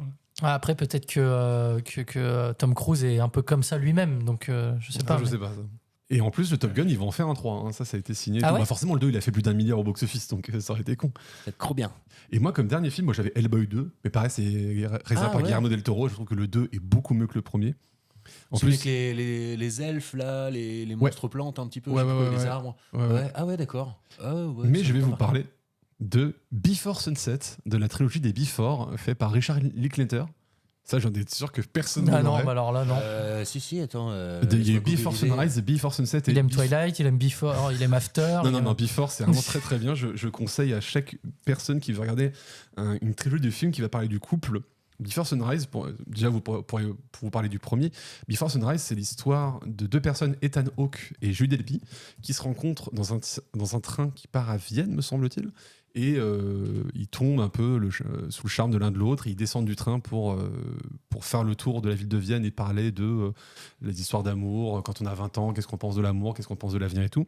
Bon, je ne vais pas trop spoiler, mais le début du deuxième film, donc celui dont je vais parler, c'est Before Sunset. Et ils se retrouvent 9 ans plus tard à Paris. Et je trouve ce film beaucoup plus abouti que le premier, parce que le premier, ça parlait... moi, quand je l'ai vu, je l'ai vu il y a une dizaine d'années, et j'avais un peu dépassé le stade de les amourettes, qu'est-ce qu'on pense de l'amour ou de l'avenir quand on a 18-20 ans, ça me parlait pas des masses. Alors que là, ils se rencontrent, ils ont presque 30 ans les deux, donc ils sont déjà à un début de vie, et ils en parlent. Et justement, ça va être... les Before, pour vous situer, c'est clé de la discussion. Donc vraiment, si vous n'avez pas les discussions, si vous voulez un truc d'action, ne regardez pas les Before, parce que ce n'est que de la discussion entre deux personnes qui font que de parler de leurs amours, les amours, qu'est-ce qu'ils pensent de l'amour. Et en plus, la réal est, je trouve, super minimaliste, parce que c'est beaucoup de plans séquences, mais des plans séquences, pas des plans séquences, des faux plans séquences, hein, des vrais plans séquences, des fois 4 ou 5 minutes de gens qui marchent dans la rue, et qui parle d'un truc, mais c'est vraiment, moi je trouve un tour de force niveau réalisation de faire des longs plans comme ça. Et j'aime beaucoup ce film, c'est un de mes préférés de la trilogie. Vraiment, je me demande à chaque fois si je préfère le deuxième ou le troisième, mais je les porte les deux dans mon cœur. C'est quoi le troisième ? Before Midnight. D'accord. Et à chaque fois, en plus, les films, ils ont 9 ans d'écart entre eux. Donc le premier, ils l'ont fait, ils avaient une vingtaine d'années, et le dernier, ils ont presque 40 ans les deux, et pareil, c'est encore des discussions sur l'amour, et c'est un peu le dernier est un peu le bilan de tout ça. Ok. Mais je vous le conseille. En plus, ça dure 1h20. Donc Ah oui, non, mais c'est très rapide. Hein. Très bien. Bon, bah, est-ce que vous avez d'autres petits trucs à évoquer sur le sujet ? Allez, un petit dernier. L'Empire contre-attaque, il est trop cool. Ah, c'est trop cool. Non, Gremlins. Autant j'ai beaucoup aimé le 1, mais pareil, moi, le côté humoristique, quand c'est bien fait, le 2, ouais, mais j'ai élevé le game. C'est beaucoup vrai. de mal avec le 2, moi. T'as du mal ? Ah ouais. Ah, j'aime bien les deux, mais je préfère le premier quand même. Le 2 passe son temps à se foutre de les règles du premier. Du premier, mais aussi de l'industrie. Il y a une scène quand même où t'as John Wayne qui tire sur des Gremlins. Oui, c'est vrai. Il y a un moment, tu te fais pirater ta télé. Et pendant, c'est ça qui est génial. Pareil, la première fois, ça avait marqué les gamins à voir ça. Tu vois le film, et pendant le film, t'as un dérèglement de l'image et les Gremlins prennent contrôle du film. C'est vrai. C'est génialissime. Ouais, et c'était déjà, habitué avant l'heure. Le 1 était très très bon. Il y avait le côté horreur qui était beaucoup plus présent, bien sûr. Mais le 2, j'ai retrouvé super. Sur le capitalisme, la Clam Tower, le truc comme ça, il est génial. Il est génial. Regardez ça. Ok, regardez-le. Eh ben écoute, je pense qu'on a fait le tour pour le thème d'aujourd'hui, donc je vous propose qu'on passe au jeu. Bon, arrêtez avec les jeux. La dernière fois qu'on a joué au Trivial Pursuit, on a failli se battre. Bon, c'est toi qui as préparé le jeu ? Ouais, c'est moi qui ai préparé le jeu. on on va va s'amuser faire encore, le même jeu qu'on a fait lors du premier épisode, c'est-à-dire que je vais essayer de vous faire deviner des faits insolites, soit dans les films, soit du cinéma ou des réalisateurs et tout. Le premier, ce serait Psychose. Dans le film Psychose, il y a quelque chose qui est montré dans le film. C'était la première fois qu'on voyait ça au cinéma. Une femme qui prend une douche. Non, c'est pas l'histoire avec la Du mer. sang ? C'est Du pas sang. la mer. Non, Non, ce pas n'est pas du la sang, mer. non. C'est la première fois qu'on voit une mer. C'est vrai, ouais. Non, je pensais qu'il y avait la vraie mère. Première fois qu'une vraie mère jouait le rôle d'une mère. Une vraie mer jouait le rôle d'une mer. Ouais. Composition. Mais il faut se souvenir du film. Mon cerveau. Non, Franchement, c'est un truc. un plan chat. Un plan chat. Il n'y a pas de plan chat dans le film. Rapide, tu sais, genre. Même le miaou, hein. Oui, bien sûr. Ça concerne. Alors attends, est-ce que ça concerne les acteurs ? Ah non, ça concerne pas. C'est vraiment un truc qu'on voit dans le film. C'est la première fois qu'on le voit, ça ne concerne pas les acteurs. Dans la façon de faire le film ? Non, c'est dans ce qu'on voit dans le film. C'est pas une façon de le faire. Un générique à la fin, pas au début, je sais pas. Non, c'est dans le film. C'est pas ni au début ni à la fin. D'accord, donc c'est un peu graphique. Non, c'est pas vraiment graphique. C'est une chose. C'est pas un paysage. C'est une action, on peut dire. Quelqu'un qui. Oui, genre quelqu'un qui fume. Enfin, non, voilà, mais c'est une action ce genre de genre, choses. La masturbation ? Non. Mais tu te rappelles du film, toi, toi Pas trop, non. Tu sais de quoi on parle ou ? Non, mais c'est celui avec. C'est un film de John Travolta, non, c'est ça ? Ouais, c'est ça. Ouais, mais pareil. Le couteau sous la douche. C'est pas dans cette scène-là. Ouais, mais moi je me souviens presque que de cette scène. Donc, L'hôtel. attends, c'est une histoire par rapport à une voiture Non. C'est un truc qui se passe dans la maison, dans l'hôtel. C'est large. C'est une action commune. C'est une action qu'on fait, je pense, au moins une fois. J'espère au moins une fois tous les jours. Une douche. J'étais parti sur le... Une douche, c'est presque Bah, ça. j'avais J'étais parti commencé sur le par viol. ça. Un caca, un pipi. Un caca, un pipi. C'est T'es mieux- quasi- c'est t'es mieux que quasiment douche. dans le truc. Qu'est-ce qu'on fait après On tire la chasse. Et bah voilà, c'est ça. Et bah quoi C'était la première fois qu'on voyait quelqu'un qui tirait la chasse avec les cadres qui montrent la chasse partie. Mais attends, mais c'est génial comme info ça. C'est Eh ben, je suis capital. je suis certain que vous l'aviez pas celle-là. Ah non, là j'avoue, ouais. Alors pour enchaîner, dans le film Alien, il faut vous rappeler Le la premier scène. du nom. Le premier du nom, donc la scène où il découvre le Space Jockey. Le Attends, Space Jockey, le squelette, enfin le truc momif, je sais pas comment dire, l'araignée, quoi. qui a fossilisé, qui s'est, Oui, qui est devenu, voilà. Ouais. Ils avaient un petit problème sur le tournage, c'est que ils se sont rendus compte que le Space Jockey était un peu plus petit que ce qu'ils pensaient. Donc pour rendre cette espèce de grandeur, ils s'étaient un peu niqués. Donc pour la garder, cette espèce de gigantisme entre eux et les astronautes, ils ont eu recours à une petite douille, une petite astuce, tu vois. C'est une histoire de focale. C'est pas une histoire de focale. C'est pas une histoire, je pourrais même vous dire, ce n'est Un même miroir. pas une histoire de caméra et tout. Ah ouais, J'ai pas de c'est ce pas côté-là, ça se comme ils passe. ont fait dans Le Seigneur des Anneaux, tu sais. Ouais, c'est pas ça. Non, Ils se sont mis à genoux, les acteurs. C'est un peu ça, mais c'est pas ça. Mais t'es dans le thème. On a coupé les jambes. on l'a coupé les Non, jambes. oui, joué par des enfants. Ouais. Et voilà, c'est ça. C'est ça. Ah ouais. Ouais. En fait, ils ont donné ça à des enfants. Ils ont mis des enfants dans des costumes de cosmonautes, des enfants de 6-7 ans, pour qu'ils soient tout petits comparé à eux. Très malin.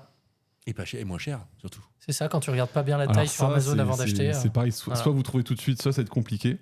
Mais c'est bien, c'est que des films dont on a parlé. On va parler de Maman, j'ai raté l'avion. Ah, très bien, avec Catherine O'Hara. vous vous rappelez bien de ce film, ça va. Ça je peux en va, parler. Plutôt, ouais. ça va. Plutôt, vas-y, tu peux pas m'avoir. Dans le film, il y a le fils qui se moque pas mal de la copine d'un de ses frères. Alors, le fils, le Macaulay Culkin, Ouais. le héros, qui Ouais. se moque de la copine de son Ouais, frère. tu sais, il y a une photo d'une meuf, il se fout de la gueule. Putain. Il se Ah fout ouais. de la gueule du Pas fils tant de, que ça, en fait. de cette meuf.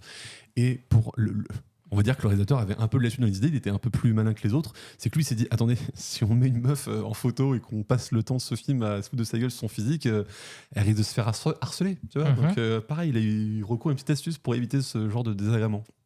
Bah, c'est une fausse personne. Elle n'existe pas. Alors si Celle-là. elle existe. Ah, Ouais, est-ce que les IA à l'époque, un peu compliqué Ouais. parfois ils l'ont changé son nez, ils l'ont. Non. ils l'ont grimé pour pas qu'on la reconnaisse. Alors oui, mais non. Ils ont pris un garçon qui ont des travestis en fille. C'est ça. C'est ça Ils ont pris un garçon qu'ils ont travesti en fille. Ah d'accord, ok. Bien vu. Bien. Du coup, c'est lui qui s'est fait harceler. Parfait. Parce que moi, je crois que j'ai découvert très très tard que en fait le plus petit frère de la famille, c'est le petit frère de Macaulay Culkin en fait. Oui. Ah C'est oui ça, ouais. Ça, Ah je bah l'ai voilà, découvert très bah tard. ouais. je le Celui qui découvre adore aujourd'hui. adore boire du coca qui a des grosses lunettes là. Alors ça, c'est une news enfin une news, c'est un fait qui m'a assez fait marrer. Je sais pas si vous vous rappelez, mais pendant la promo de À couteau tiré, il y avait le réalisateur qui avait déclaré qu'en fait, si on regardait les marques de portables, on pouvait déceler qui était le tueur. Ah parce oui, qu'en bah fait, ça, je Apple, quand connais, il fait un partenariat avec Apple, ils ont aucun problème. Juste, leur seule condition, c'est Mhm. que le méchant ne possède pas de Apple. Ouais, c'est ça. Et ils avaient dit, en fait, si vous regardez mon film, le seul gars qui a pas un Apple, c'est celui qui a tué, quoi. Donc, vous pouvez le déceler comme ça. Après, il a dit, je suis désolé, peut-être que j'ai révélé un Ouais. gros truc. Et j'ai pareil sur Benjamin Gates. Benjamin Gates, ils ont créé un petit truc dans le genre pour différents. Benjamin Gage, Nicolas Cage, Voilà. qui va à la recherche des trésors tempêtes. C'est Indiana Jones aux en mieux, États-Unis quoi. d'Amérique. donc, C'est Indiana Jones voilà. sur Disney, hein, voilà, Exactement. on peut le dire. Ils ont créé un petit truc pour différencier, pareil, un peu de la même façon, les gentils et les méchants. Est-ce que vous sauriez c'est sur quoi? Benjamin Gage, c'est pas tout con les voitures, C'est pas les voitures, Donc c'est pas les téléphones. c'est pas les téléphones, c'est les montres ou les chaussures, non plus. les vêtements, Non. la coupe de cheveux, un mulet. Non mais calme. J'ai plein d'idées. La marque des chewing-gums. Alors attends, c'est quelque Ils chose sont qui tous peut- gauchers. Alors, c'est une marque. C'est une différence de marque. Les gentils boivent du coca et les méchants ils boivent du Pepsi. Ah, et non.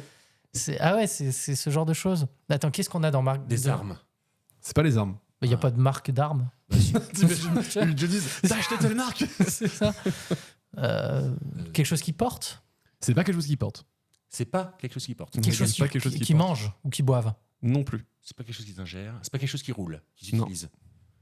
Attends, faut se souvenir du film. Qu'est-ce qu'il y a Ordinateur encore un petit peu. Ah, l'ordinateur, on rentre dedans. On rentre dans téléphonie ou enfin non, c'est pas téléphonie. Non, mais l'ordinateur, t'es bon. Ils ont un beeper, un pager, non? Non, mais l'ordinateur, t'es bon. Ordinateur C'est quelque portable. chose qui se passe sur l'ordinateur. Windows. Ah, Windows et macOS, C'est quoi. presque ça, mais c'est pas ça. Non. Qu'est-ce que ça peut être? Licence satellite. Ils sont sur AOL. Non, mais Ah ouais. l'ordinateur, t'étais bon. Donc, ouais, Attends, parce que c'est quand Internet, quand- Internet, déjà, tu te rapproches le truc. Internet, t'es presque dans le truc. Donc on est plus proche du. Enfin, c'est plus hardware ou software? C'est software. C'est software. Bah, c'est D'accord, une donc histoire c'est de un logiciel, Google, quoi. C'est le truc de recherche, j'imagine. C'est ça, c'est le ils moteur sont de sur recherche. Yahoo ou... C'est ça, c'est le moteur de recherche. Alors, qu'est-ce qu'ils utilisent, les méchants? gentils utilisent le moteur Google et les méchants utilisent Yahoo. Ouais, normal. Ça me fait beaucoup rire. Et du coup, j'ai envie de le revoir juste pour ça. Tu m'étonnes qu'ils trouvent jamais les bons endroits, les méchants après. Mais c'est rigolo parce que tu vois, là, tu me parlais donc Apple qui fait ça, et il y a le contraire. Si je dis pas de bêtises, dans les James Bond, c'est forcément Aston Martin, tout ça, Ouais. mais Puma, putain, je me trompais d'animal. Jaguar. C'est un animal aussi, ça marche. Hein. J'aurais Ça pu dire court lion. même. moi. Mais c'est bon, on se calme tout de suite. Donc les voitures Puma, qui sont vachement bien pour les sportifs, les voitures, les Jaguars. Je en fait, crois qu'il ne y a sont vraiment utilisées des voitures Puma. que chez les méchants maintenant. Et en fait, et du coup, autant il y a BM qui avait réussi à se mettre un petit peu avec Aston Martin, mais chez les gentils, et là, Jaguar donc donne que aux méchants sur les 2 ou 3 derniers films. C'est assez D'accord. C'est bien ce qui me semblait, ça existe, la Ford Puma. Voilà. Tu t'es t'es en plus, complètement planté. C'est vraiment juste pour dire. Alors, suivant, le film Usual Suspect. Je sais pas si vous avez beaucoup de souvenirs. J'aime beaucoup ce film. C'est trop bien. Et d'ailleurs, Aliette aussi. Oh. Elle a pas que alors- des goûts de merde alors. Aliette, La tu nous vanne entends. gratuite. Je t'adore. J'ai préféré Aliette 2. Mais après, Elle était. C'est mieux, c'est ça. Dans Usual Suspect, il y a une scène d'identification où les différents suspects sont censés dire une phrase. Et cette scène a été ultra compliquée Ouais. à tourner parce qu'ils n'arrêtaient Ouais. pas de Ah, rire. attends, tu sais, mais Moi, dis je pas, sais. dis pas. Ah, du coup, j'ai rien entendu. Moi je sais. Alors attends, elle a été difficile à tourner parce que. Parce que toute la bande n'arrêtait pas de rire. D'accord. À cause de Benicio del Toro. À cause de Benicio del Toro, on a déjà donné un indice. D'accord. Bah attends, on peut le dire, hein, sinon on passe à la suite. Ah non, il va- non, il va- non, non, il va non, je trouver vais un petit peu. essayer, je vais essayer un tout petit peu. Attends. Imagine. Parce qu'il n'y a pas que moi, il y a nos spectateurs aussi. qui- Bah, tu remets déjà la scène, donc tu vois les mecs, les 4-5 mecs, Mhm. sont 4 ou 5 Oui, devant alignés, le. Oui, c'est ça, ouais. la photo de police pour savoir qui c'est qui est coupable et innocent. Et donc, du coup, donc, les mecs, ils sont de face. Voilà. Ouais. Je crois qu'ils doivent s'avancer et dire une phrase. C'est ça. Ils le font tous un. Donne-moi tes clés, espèce d'enculé, je crois que c'est un truc Ouais, comme ça. un truc Ok. Et ils n'arrêtaient pas de rigoler. Voilà. Donc, ils sont derrière une Vitre. Une vitre Sans teint. Et ça s'est gardé au montage final. Au montage final, Oui. on les voit un peu se marrer. C'est ça. Ah ouais. Et on comprend pas trop. Donc, c'est par pourquoi. rapport à ce qu'ils ont dit. Non. C'est pas un truc. Il y en a, qu'ils ont ou un accent, Non. peut-être, il le disait toujours. Non. La tenue, le. dit. Non. C'est un truc qui se voit pas. Enfin, ils rigolent, mais tu comprends. C'est pas. Tu sais pas pourquoi ils rigolent. Exactement. Tu peux pas Et savoir. pourtant, ils l'ont gardé, ça passe dans le film. Ouais, du coup, Ils ont tu gardé un tout petit passage. hein. tu gardes un petit passage et tu te dis, bah, ils se marrent parce que justement à cause de l'accent, tout ça. Mais en Parce fait, qu'à pas cause du de tout. la Non, Ils avaient mis dans la le film, ils vitre. disent que s'ils se marrent, c'est parce que c'est complètement débile, c'est une Ouais, ils sont explication que habitués, personne n'y croit. ouais. Bah, ils ont mis la vitre qu'ils savent sans que teint ça dans le n'y- mauvais sens et ils les voyaient pas. Voilà. Alors, t'es pas avec le santin, t'es pas si loin que ça. D'accord, donc une histoire d'aromate. Aromate, ouais, pourquoi pas, pourquoi pas, va un peu plus loin. Origan, alors il faut que je trouve le bon. Non, t'es dans le du thème. curry, je sais pas. Dans avec curry aussi. Avec curry, t'es bien. Le photographe curry. Attends. Grave Curie. Mais si, putain, j'ai Le oublié son prénom. radiesthésiste. J'ai oublié son prénom. Marie Curie. Alors là, non, j'en ai aucune idée. Un indice. Bah, la première syllabe de curry. Cul. Voilà, t'es Ils déjà lui dans le montraient thème. leur cul en face. Non, mais qu'est-ce qu'on peut faire avec Il y a ton un cul truc un peu Qu'est-ce qu'on santin. peut faire avec son cul? Bah, il pétait tout le long de la Voilà, scène. eh ben voilà. Putain, qu'est-ce que c'est En con gros, comme anecdote. Il a lâché des caisses énormes, ça a pué sa mère. Non, il arrêtait pas de lâcher des caisses. Elle arrêtait pas. Ah non, c'est Mais il qui n'arrêtait pas de arrête- péter. ah ouais, lui Benicio del Toro. Ah, ok. D'accord. Il n'arrêtait pas de péter, les acteurs ont ri pendant toute la scène. Et ils ont gardé un des trucs. Très bien. Là où nous, les On Français, verrait avec- pas pareil. Avec les Français, nous, 2 mecs qui pètent, on en fait un film avec des extraterrestres. C'est vrai. Tu vois. Et d'ailleurs, c'est 2 anecdotes en une, parce que j'avais celle-là et j'avais Pumba. Pumba, c'est le premier personnage de Disney à péter. C'est vrai. Oui, oui, Ah, oui. là. Comme quoi, ils sont ouverts hein, chez Disney. Un jour, quelle erreur, il comprit que son odeur. Pareil, j'en ai une. Je pense qu'à mon avis, toi, tu auras déjà la réponse. Lorsque Harvey Weinstein, je sais pas si vous vous rappelez de Princesse Mononoke, Ah oui. C'était un film, mais quand Quoi, il a violé Princesse Mononoke Putain, l'enculé. quand il voulait le distribuer aux États-Unis, il ne pouvait pas le distribuer par Ghibli, parce que Ghibli c'était que le territoire international. Donc il passait par la distribution de Harvey Weinstein à l'époque. Et Harvey Weinstein, à cette époque-là, il était connu pour, si un film est distribué par lui, il touche au montage. Il veut le remodifier, il fait ce qu'il veut avec. Et à l'époque, Miyazaki a fait un petit truc pour un petit peu lui dire non, mon coco, là, tu toucheras pas à mon film, c'est où tu le prends pas, mais tu le modifies pas. Ah bah non, je l'ai pas l'info. Attends. Sur Princesse Il a fait un Mononoke. petit truc. Je dis juste, il a fait pour rester un peu large, hein, mais il a eu recours à une petite. Il doit pas envoyer le bon film. Ouais, non, il lui a envoyé le bon film, ça c'est sûr. Il a pas retouché après, enfin, ou il a rajouté un truc ensuite après. Non, enfin, il a envoyé le film, il a envoyé un autre truc avec le film à l'attention de Weinstein. Ah, genre il s'est filmé ou il a une lettre. Il y avait une lettre, il y avait autre chose dedans. C'était pas la lettre de mort. Son petit doigt. Il y avait un truc qui faisait. Oui, il a envoyé son adresse, il lui a envoyé son adresse. Il a envoyé un espèce de coup de pression, donc un peu une menace, mais c'était avec la lettre, il y avait autre chose. Je sais où t'habites. Ouais, c'est une main. La main de sa femme. Une pétition de japonais, genre 100 000 personnes qui disent non, touchez pas à cette œuvre. Putain, mais avec cet accent, putain, mais c'est pas possible. Quoi c'est l'accent d'Hokkaido. Ah bon, pardon. Bon, excusez-moi. Putain. Oh là là, j'ai coupé le prix. Ça y est, on est cancel. Pardon, je suis désolé. Une lettre et un objet. Donc voilà. Un objet, une petite figurine de la princesse Mononoke. Alors attends, un objet qui a un rapport avec le film. Oui, on peut dire que c'est un rapport avec le film, mais c'est un rapport avec plein d'autres films. Hein. C'est un objet assez commun chez eux. La bobine du truc. Moi, je t'ai donné un indice là en disant ça. Je dis, c'est un objet un peu commun chez eux. Chez eux. Les Japonais. Ah bah, et ça, c'est pas raciste, ça. Attention, quand on aura la réponse, non. Des baguettes. Non, mais un objet menaçant, t'envoies des baguettes, toi. Ah, un katana. Et bah voilà, putain, un katana. Ah, mais par courrier, mais c'est vachement pour menacer. J'envoie des baguettes. Attends, je suis sûr que tu peux faire très mal avec des baguettes. Un katana, il lui envoie. Mais non, mais c'est un super cadeau, un katana. Il lui envoie un katana accompagné de 2 yakuza. Un katana accompagné d'une lettre où il y a marqué pas de coupure. Ah non, c'est carrément cool en fait. Ah ouais. C'est pas mal, j'avoue, de la classe. Devinez quoi, il n'y a pas eu de coupure. Ah, trop cool. Bien joué. Par contre, relou d'envoyer un katana, t'imagines, faut trouver un carton. Oh, non, parce qu'à l'époque, ça coûtait une blinde. Ouais, mais même la douane, à mon avis. C'est pour qui on achète ? Ok. Pas de soucis, les gars. Combien de postillons auraient pu se blesser dans le transport ? C'est fou, ça. On pense jamais aux petits gens. Ok, il en reste ? Il en reste un, oui, on va le faire. Ryan Gosling, dans le film N'oublie jamais. Il a été choisi au casting, parce qu'à ce moment-là, bon, il n'était pas encore super connu. Il a été choisi au casting pour une appréciation du réalisateur un peu particulière, surtout pour lui, quoi. Enfin, c'est physique ? C'est physique, ouais. Ryan Gosling ? Il a été choisi par le réalisateur.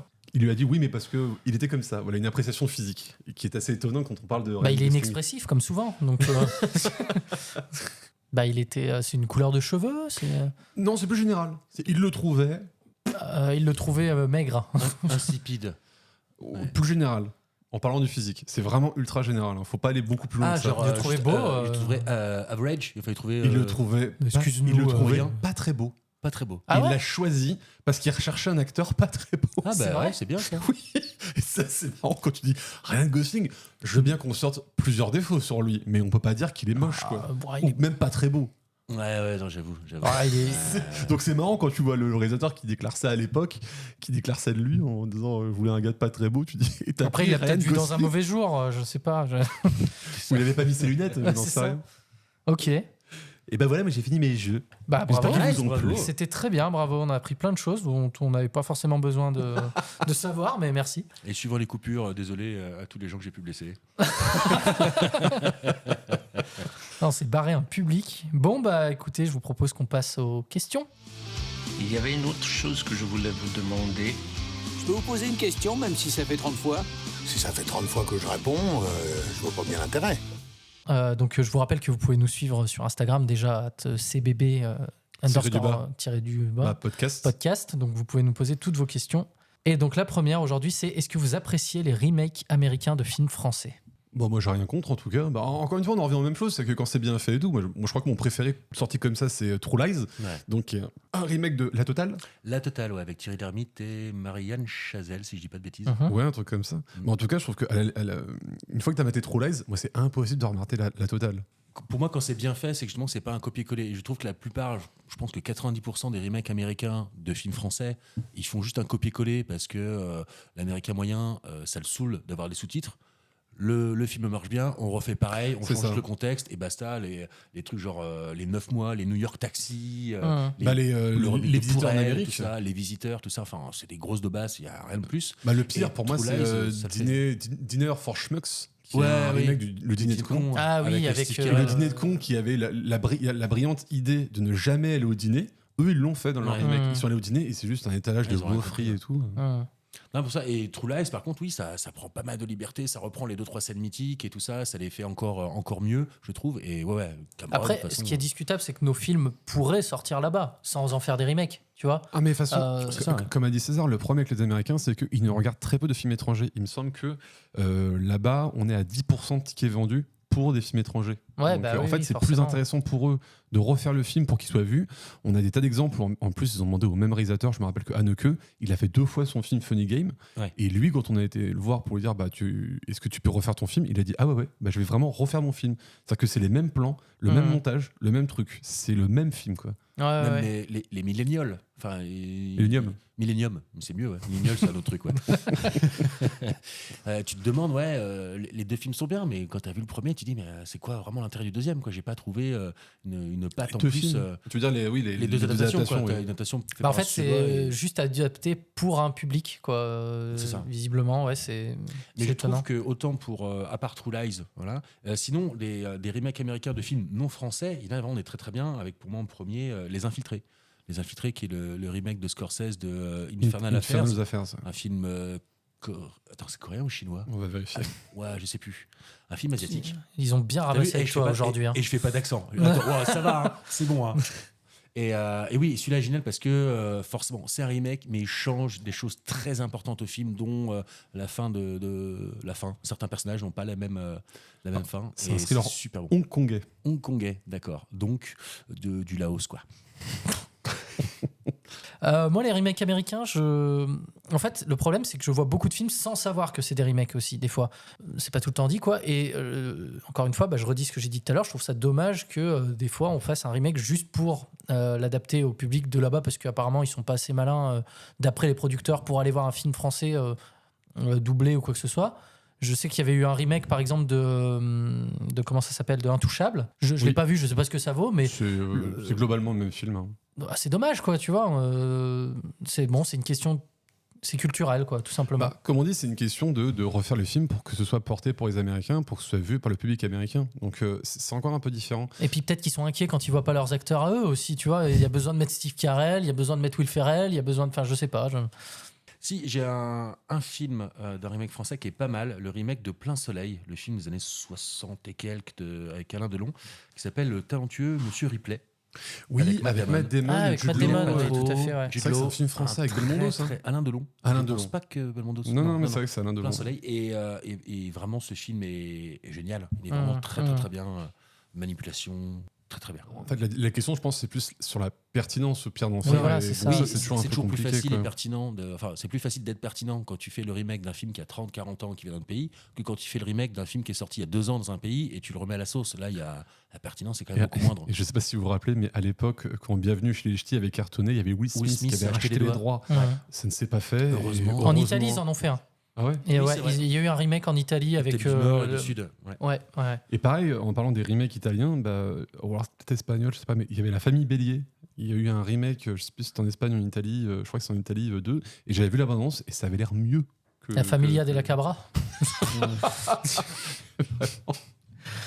Donc, comme autre question, on nous a aussi demandé ce qu'on pensait des rom-coms. Donc les comédies romantiques. C'est de la merde. Qui, on va gagner du temps. C'est pas mon genre préféré parce que en fait, je trouve que ce genre de film-là a un souci, c'est qu'on a vraiment des films qui s'enferment dans ce genre et qui s'enferment dans les codes du genre. On avait je trouve un problème dans les années 2000, c'était les comédies romantiques à base de je sais plus comment ça s'appelle en français, mais en anglais c'était The Liar Revealed, qui était une histoire de mensonge. Souvent, je crois qu'on a une tonne d'exemples comme ça, où une histoire se base sur un mensonge, et après il y a le mensonge qui est révélé, les 2 tiers du film. C'est un genre que j'affectionne pas beaucoup, parce que je trouve que c'est vraiment toujours les mêmes films, toujours les mêmes codes. Bon, après ça fait un moment que j'en ai pas vu, donc peut-être que ça a changé, mais... Je sais pas, moi c'est pas le genre de film que je consomme le plus, donc j'ai du mal à faire un avis global dessus, mais c'est vrai que généralement quand j'en regarde, je trouve que la structure on la voit énormément, de la rencontre, le secret, ils s'engueulent et après ça va mieux. Enfin, je trouve que on voit beaucoup les ficelles souvent, donc il y a certainement des exceptions, mais c'est vrai que j'ai un peu l'impression de voir le même film adapté plusieurs endroits, après c'est vrai que c'est pas le genre que je consomme le plus, donc forcément. Après, je trouve que c'est mieux quand t'as un film romantique, quand c'est un autre genre de film, mais qui prend aussi des codes des films romantiques. Je me rappelle que le film Elle s'appelle Ruby, qui était l'histoire d'un écrivain joué par Paul Dano, qui a sorti un premier bouquin et qui a cartonné, et que ce deuxième-là, il a vraiment le syndrome de la page blanche. Et en fait, il a l'idée d'un personnage avant d'avoir l'idée de son roman. En fait, il tombe amoureux de son personnage, et du jour au lendemain, le personnage prend vie, et qu'il apparaît devant lui, et vraiment il existe. Hein. C'est pas une hallucination, il existe dans le monde réel. Et à chaque truc qu'il écrit sur sa machine à écrire, il se réalise devant elle. C'est qu'à un moment, pour tester, il dit tiens, mon personnage il parle français, elle se met à parler français devant lui et tout. Donc voilà, quand c'est un autre genre de film et qui prend des codes du film romantique, ça peut m'atteindre, mais quand c'est que un film romantique... Ah oui, non, mais moi j'aime bien Love Actually, j'aime bien The Holiday. On en parlait des films survendus. Moi, on me l'a survendu, Love Actually, je l'ai vu il y a quelques années, et vraiment j'étais en mode ouais, c'est bien, mais... Ah si, j'aime bien quand même. C'est efficace, ça marche bien. Non, mais ça marche bien, mais on me l'a vendu, tu vois, pendant des années. C'est peut-être le problème aussi, c'est que du coup, quand je l'ai vu, j'étais un peu en mode c'est bien sans plus, quoi. Upside Down. C'est une comédie, c'était un film romantique de science-fiction. Je me souviens de ce film. Le truc que j'avais trouvé vachement hyper lourd. Il y a une super idée de départ. Alors en fait, les pauvres, ils sont en bas, et puis les riches sont en haut. Et ça t'emmerde, c'est la vraie vie, c'est comme ça. C'est triste. En fait, mettre des haltères dans les poches, et comme ça, tu pourras marcher à l'envers. Oui, c'est génial. C'est hyper... On te prend pour des cons dans ce film. Alors du coup, ça permet d'avoir 1 ou 2 plans super jolis, et voilà, c'est beau, c'est poétique, mais... Tu vois l'affiche ? T'as vu le principe. Voilà, c'est ça. L'affiche est très bien. Malheureusement, Non, mais pareil, je suis pas forcément très rom-com, mais ça me dérange pas. Il y en a certains qui m'ont fait verser la petite larme. J'ai aussi un petit côté fleur bleue, des fois. Voilà. J'aime bien me mettre sous la couette avec un bon pot de glace à Gendas et regarder ça. Mais oui, après, grave. C'est tout ce qu'on reproche à ce genre de film en plus, quoi. Ça aurait pu être pire, hein. J'aurais pu dire qu'une boîte de Kleenex, tout ça, mais non, tu vois. Mais non, il y en a certains. Après, pareil, un peu comme toi, Norbert, j'aime bien être un peu sortir un peu des clichés de ces films un peu vus et revus. Moi, ceux qui m'ont peut-être plus marqué, il y a le About Time. Il était temps. C'est un jeune Anglais qui, à 18 ans, il est amoureux d'une nana, et son père lui dit écoute, t'as le pouvoir de maîtriser le temps, comme moi je l'ai eu, et comme ton oncle l'a eu aussi, donc à toi d'en faire ce que tu veux, sache que c'est un truc. Et du coup, et comment lui il décide grâce à ça, je vais peut-être pouvoir charmer et me mettre dans la poche avec la nana que j'aime bien. Et c'est pas si simple que ça, il y a des rebondissements, et c'est assez bien fait, c'est frais, et ça c'est bon. Et justement, je pensais à un film romantique qui pourrait rentrer dedans. C'est comment il s'appelle, le jour de la marmotte là. Un jour sans fin. Un jour sans fin. Et je l'ai revu récemment. Il est ultra lourd. Bill Murray, purée, je me souviens pas à quel point il était super lourd. La scène où il joue avec les enfants et tout ça. Ah, super, des enfants, j'adore les enfants, j'en veux plein, c'est génial. Tu sens sur je vais me la faire. Ah ouais, non, mais il est super lourd. Surtout qu'il essaie pas de comprendre la femme, il veut juste de savoir ce qu'elle aime, pas, pour essayer de coucher avec elle. Et je me rappelle, pareil, quand je l'ai revu, j'étais en mode je me souvenais pas que c'était aussi riche que ça. Pareil, quand je l'ai revu, je fais waouh la vache. C'est aussi des marqueurs d'époque. Je sais pas où j'ai cette discussion récemment avec une amie. Moi, gamin, j'ai souvent souvenir quand t'entendais 2 adultes raconter comment vous êtes rencontrés, c'est comment. J'ai l'impression que 80% du temps, t'entendais genre en gros, c'est le mec qui est tombé amoureux de la nana et qui a passé 1 an à insister, et au bout d'un an, ça y est, 300e fois qu'il me propose. Et là, ça y est, enfin, j'ai compris, et du coup, depuis, peut-être, c'est ça le bonheur. On parlait de Retour vers le futur, on l'a un peu dans Retour vers le futur aussi, ce côté-là. Oui, c'est vrai. Dans la guerre du feu, hein, tu prends la nana par les cheveux, tu l'emmènes dans la grotte et tu fais ton truc. C'est pareil, moi. Du coup, forcément, le côté forçage est vachement présent dans certains films. On parle des rom-coms, ça m'a fait penser à Target, un film avec Reese Witherspoon, Chris Pine et Tom Hardy, où en fait Chris Pine et Tom Hardy jouent deux mecs de la CIA qui bossent ensemble et sont meilleurs potes, et à un moment, par concours de circonstances, ils tombent en crush sur la même meuf. Et en fait, ils vont se servir de la CIA pour l'espionner, trouver ce qu'elle aime bien et se livrer un jeu de qui est la plus grosse pour sortir avec elle. Et je l'ai vu à l'époque, c'était en 2012, ce qui m'avait bien fait rire. Je l'ai revu il y a 1 ou 2 ans, et là, il était moins drôle, tu vois ce que tu fais. Ouais, enfin, ça fait vachement, tiens, on va être les plus gros ours pour gagner le cœur de la femelle. Bah du coup, ça nous offre une super transition pour la prochaine question. On va glisser tout doucement vers le cinéma. C'est ça. Est-ce que vous trouvez que le cinéma est bridé par le politiquement correct des mœurs actuelles, contrairement aux décennies précédentes? Est-ce que c'est négatif ou positif? On peut plus rien dire avec les islamo-gauchistes là. C'est bon, le wokisme. C'est bon, je fais un petit accent asiatique tout de suite, blablabla. Non, mais en plus, voilà, c'est un accent asiatique, alors que les asiatiques, c'est genre 3 milliards de gens dans le monde. Et toi, tu ramènes tout ça. Oui, mais on n'a pas l'oreille pour faire la différence entre le Laotien du Sud, le Cambodgien de l'Est. Vas-y. Alors, je trouve pas qu'il soit bridé. Question difficile, hein. Ouais, je trouve pas qu'il soit bridé par les mœurs, parce que j'ai pas dans l'idée qu'un producteur aille voir un scénariste ou un réalisateur en disant on peut pas faire ça sinon on va se faire taper dessus. Par contre, il est certain qu'il y a des trucs qui marchent mieux que d'autres, et il y a des trucs qui sont plus tendax que d'autres. Et il y a certains, je trouve qu'il y a parfois de l'autocensure qui se fait de la part des artistes, mais bon, ça, comme de tout temps, hein, je trouve pas que ce soit un truc très actuel. De tout temps, il y a eu de l'autocensure, de tout temps, il y a eu des mœurs changeantes. Oui, carrément, et je trouve que l'art, de manière générale, est toujours beaucoup plus fort avec des contraintes. Et aujourd'hui, bien sûr, on a peut-être des contraintes qui vont nous nous forcer à faire passer plus tel genre de message que d'autres. Et ça ne me dérange pas tant que justement le créateur est capable de prendre cette contrainte pour en faire quelque chose de plus puissant, de nouveau, quitte à la casser, à casser les codes. Donc c'est assez intéressant. Et je suis d'accord, depuis les années 50-60, il y a eu des gros scandales au cinéma. La première fois que Lolita sort, la grande bouffe de Marco Ferrari. Enfin, Lolita, c'est un très bon exemple. Lolita, il me semble que dans le bouquin, elle a 12-13 ans à peine. Ouais. Et dans les films, c'était déjà un scandale à l'époque, et dans le film, elle a 16-17, donc ils ont essayé toujours un peu de se dire, bon, on va un peu relever la barre un peu plus haut, ils se sont quand même mangé un scandale.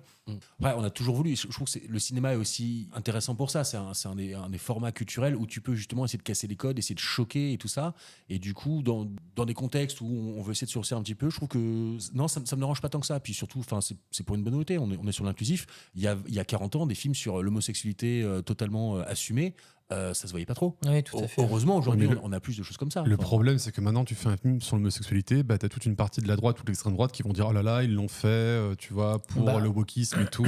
En fait, on est dans une période assez charnue et assez compliquée dans le cinéma, je trouve, ou même dans l'art actuel, parce que si on fait pas un film, si on fait pas un film où on intègre des minorités, on se fait taper dessus, et si on les intègre, on se fait taper dessus par des personnes différentes. Donc en fait, je pense que c'est juste un souci marketing. Effectivement, si tu mets des filles ou des noirs ou des asiatiques ou des homosexuels ou des trans, mais dans un pur souci marketing, donc t'en as rien à foutre, mais que tu fais juste pour les entrer, c'est un problème. Bah, on se rapproche vachement, justement, moi ça me fait penser au discours qu'a eu Bob Iger récemment, Bob Iger, lui, il a été plus loin que patron de Disney, qui dit bon bah vous êtes bien sympa les gars, mais maintenant on va faire d'abord des films et après on mettra des messages dedans et tout. C'est vrai que c'est pas vraiment ce qu'il a dit. Il a dit que le public n'avait rien à foutre des messages. Voilà, c'est ça. Et en fait, je pense déjà que c'est faux, le public n'en a pas rien à foutre des messages, mais après c'est vrai que dernièrement, je trouve qu'on a eu des films qui essayaient de mettre qui mettaient en scène des minorités et en ne leur rendant pas service parce qu'ils les mettaient là juste pour les mettre là. Oui, alors, bah non, pour moi il faut que ça dise quelque chose, il faut que ça leur rende service en fait, tout simplement. Mais le pinkwashing, déjà pour en parler, on en a eu déjà de tout temps, enfin tout temps peut-être pas, mais je trouve que ces 30 dernières années on en a eu quelques-uns, mais souvent ça se voit, c'est obvious.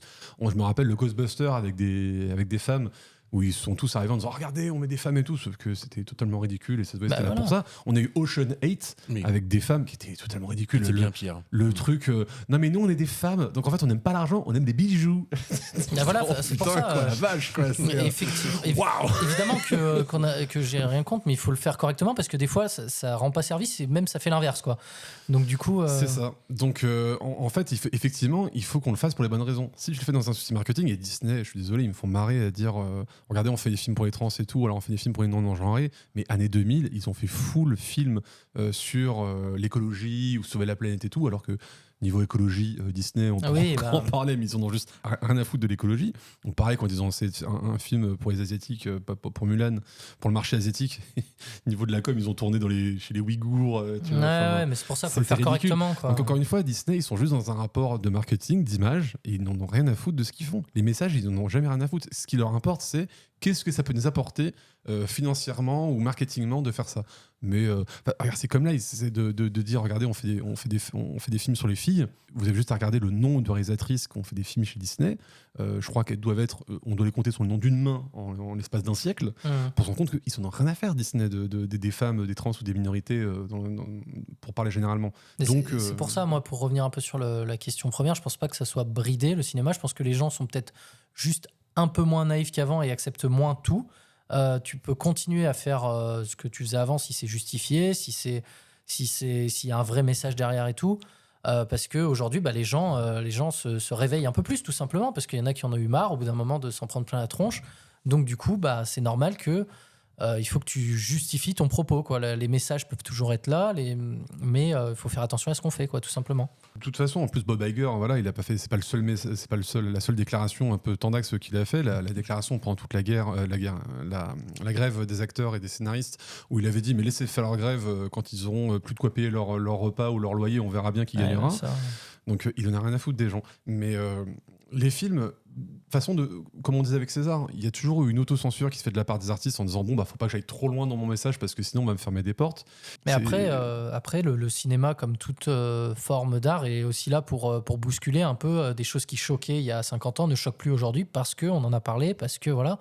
Donc du coup, c'est important aussi de pas avoir peur d'aller bousculer un peu les codes. Enfin, je pense que ce soit dans n'importe quelle forme d'art, quoi. Oui, c'est sûr. Après, le côté qui peut être un peu positif de ça, de cette volonté d'être plus inclusif, de plus penser un peu à chaque personne dans la population, c'est quand tu réadaptes des œuvres. Là, j'ai en tête, alors c'est plutôt des séries plutôt qu'au cinéma, que ce soit les Fondations ou le Seigneur des Anneaux. C'est sûr, c'est des œuvres que j'ai surkiffé, adoré, mais Fondations en premier, il y a que des personnages masculins. Et c'est vrai que tu t'en rends pas compte, les profs tu lis, et après, une fois que tu te rends compte de ça, c'est un petit peu horrible. Heureusement qu'il y a des gens qui sont là pour dire, oui, attends, c'était une autre époque, c'était les années 50, c'était compliqué de faire des personnages féminins charismatiques et tout ça par rapport au contexte. Aujourd'hui, c'est plus le cas. Heureusement qu'on sort de ce carcan et qu'on va pas répéter un peu les erreurs du passé. Donc, pour les adaptations anciennes, je trouve que c'est très important. Pour les nouvelles, j'ai envie de dire, oui, laissons la créativité à fond des gars, et puis voilà, s'ils font de la connerie, on sera bien assez pour...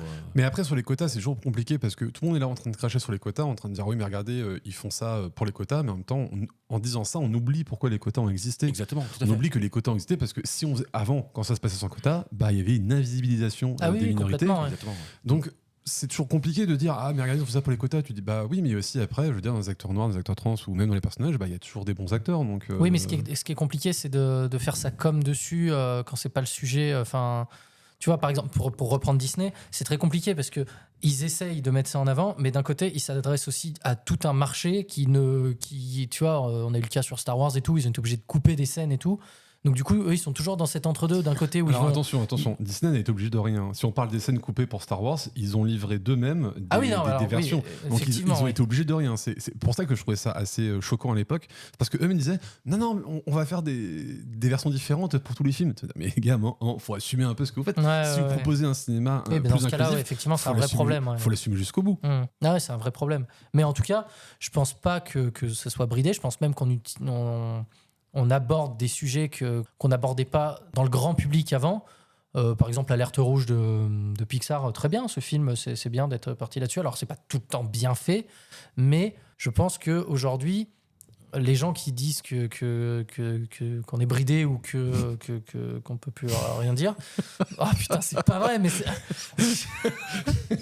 c'est incroyable. Mais c'est toi aussi qui a lancé le truc. Tu parlais des gens bridés au cinéma et je suis reparti sur l'Asie, je suis désolé. Non, mais tu sais le nombre de gens, le public qu'on se barre avec. Je suis désolé. T'es chiant, hein. Grave. Non, mais je veux dire, c'est aussi des gens qui n'arrivent pas à évoluer dans leur époque, quoi. Tout simplement, ils sont. Mais j'y reviens encore, mais je trouve qu'on est dans une époque où putain, il y a des gens ils voient à peine une femme ou une fille dans un film, c'est déjà un problème pour eux. On arrive à un climat tel que celui-là. Je sais pas si vous avez vu, mais il y a le JDG qui a fait un post Instagram où il est en train de tourner une de ses vidéos où il y a juste 2 femmes dedans, et dans tous les pas dans tous les commentaires, mais dans pas mal de commentaires ressortait wokisme, LGBT. Oui, mais nanana. alors ça c'est pareil aussi. On arrive à un moment où à peine mettre des gens, c'est déjà trop. Oui, mais quoi. est-ce qu'ils sont pas peut-être qu'ils sont pas plus nombreux qu'avant, juste ils sont plus visibles. Exactement, c'est tu vois. possible. Donc c'est une extrême minorité vas... qui gueule bien fort. Quoi. C'est ça. Tu vas sur Twitter, tu vois 4 tweets, tu fais ah putain ça y est tout le monde. Mais non, t'as vu 4 tweets quoi. Après, en plus sur Twitter, il y a des trucs que tu vois que sur Twitter. Ouais, hein, en plus voilà, parlons-en. Mais peut-être que effectivement les gens qui sont pas contents font juste plus de bruit qu'avant parce qu'on leur donne plus le moyen de faire du bruit. Mais faut pas oublier qu'il y a toute une partie des gens qui sont ok quoi, enfin qui disent juste. Oui, parce que je me rappelle que quand la dernière adaptation de Lara Croft était sortie, bon le film il est vraiment pas bien, hein, mais à peine la bande s'est sortie, des gens en train de dire oh là là encore ça y est un film avec une femme qui est aventurée, tu fais bah oui c'est Lara Croft en fait donc non mais voilà ça c'est quand on fera un film sur Indiana Jones bah effectivement tu vois, mais pareil je me rappelle de la polémique quand l'actrice noire qui jouait dans Mourir peut attendre, on avait dit à peine elle va peut-être reprendre 007 et tout le monde s'était jeté dessus en mode mais c'est pas James Bond hein. Tu disais mais non elle va reprendre le matricule 007 pas James Bond. Il y a un moment faut bien lire ce qu'on a en face de nous quoi. Donc pour ça je te parle du climat parce que les gens s'excitent, j'ai l'impression pour pas grand chose, mais est-ce que pour en revenir à la question, est-ce que le cinéma est bridé? Je ne pense pas que le cinéma soit bridé, je ne pense pas que il y a toujours eu des scénarios où les gens te disent ah mettre ça va être compliqué parce que peut-être on va se manger un mais truc. c'est plus les producteurs en fait. Ils disent pas. Je pense.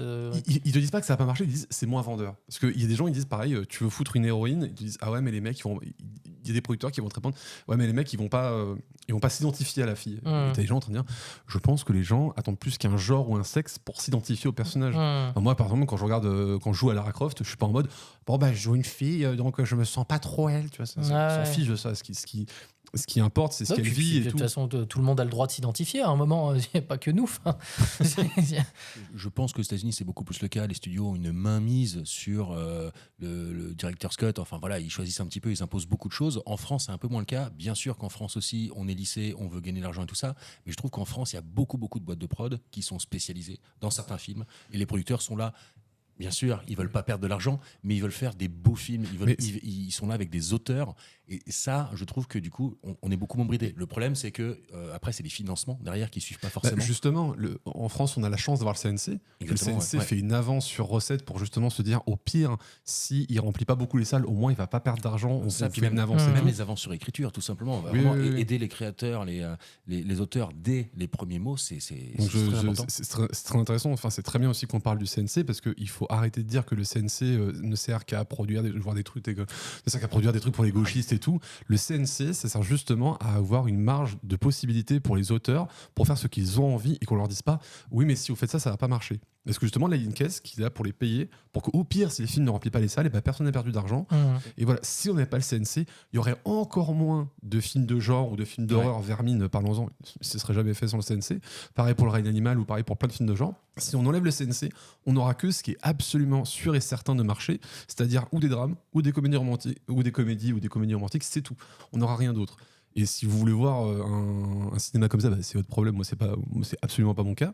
Et par exemple, on n'a qu'à regarder nous tourne beaucoup vers un marché libéral. On n'a qu'à regarder ce qui se passe pour le cinéma italien ou le cinéma espagnol, qui est en train de bien se casser. Il me semble plus que le cinéma italien, il est quasi mort. Il y a quasiment plus rien qui sort où les gens, justement, ils viennent en France pour subventionner leurs films. Donc, justement, en France, on a la chance d'avoir un système qui permet de pas trop être bridé, de pas trop être censuré, de pouvoir faire un peu, entre guillemets, un peu ce qu'on veut, parce que je sais pas si vous avez déjà rempli un dossier pour CNC, mais il y a plus de 60 pages, donc faut être accroché. Mais en France, en tout cas, je trouve qu'on est bien pour la liberté de création.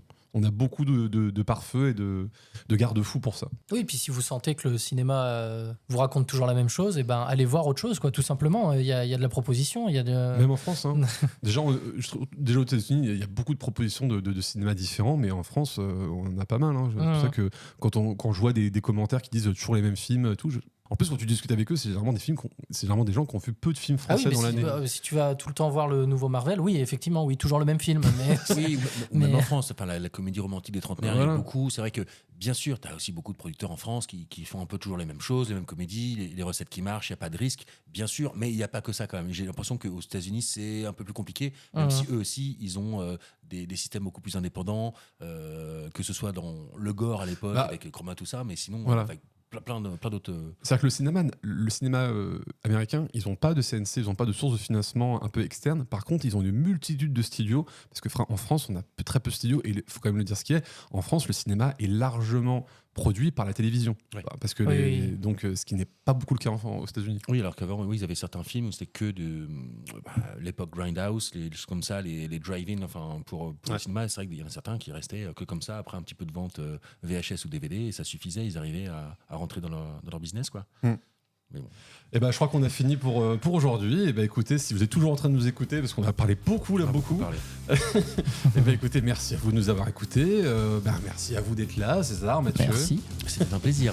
Et on va se donner rendez-vous pour le prochain épisode dans 15 jours. Et sinon, prenez bien soin de vous. Et au revoir à tous. Ciao, ciao. Au revoir et merci.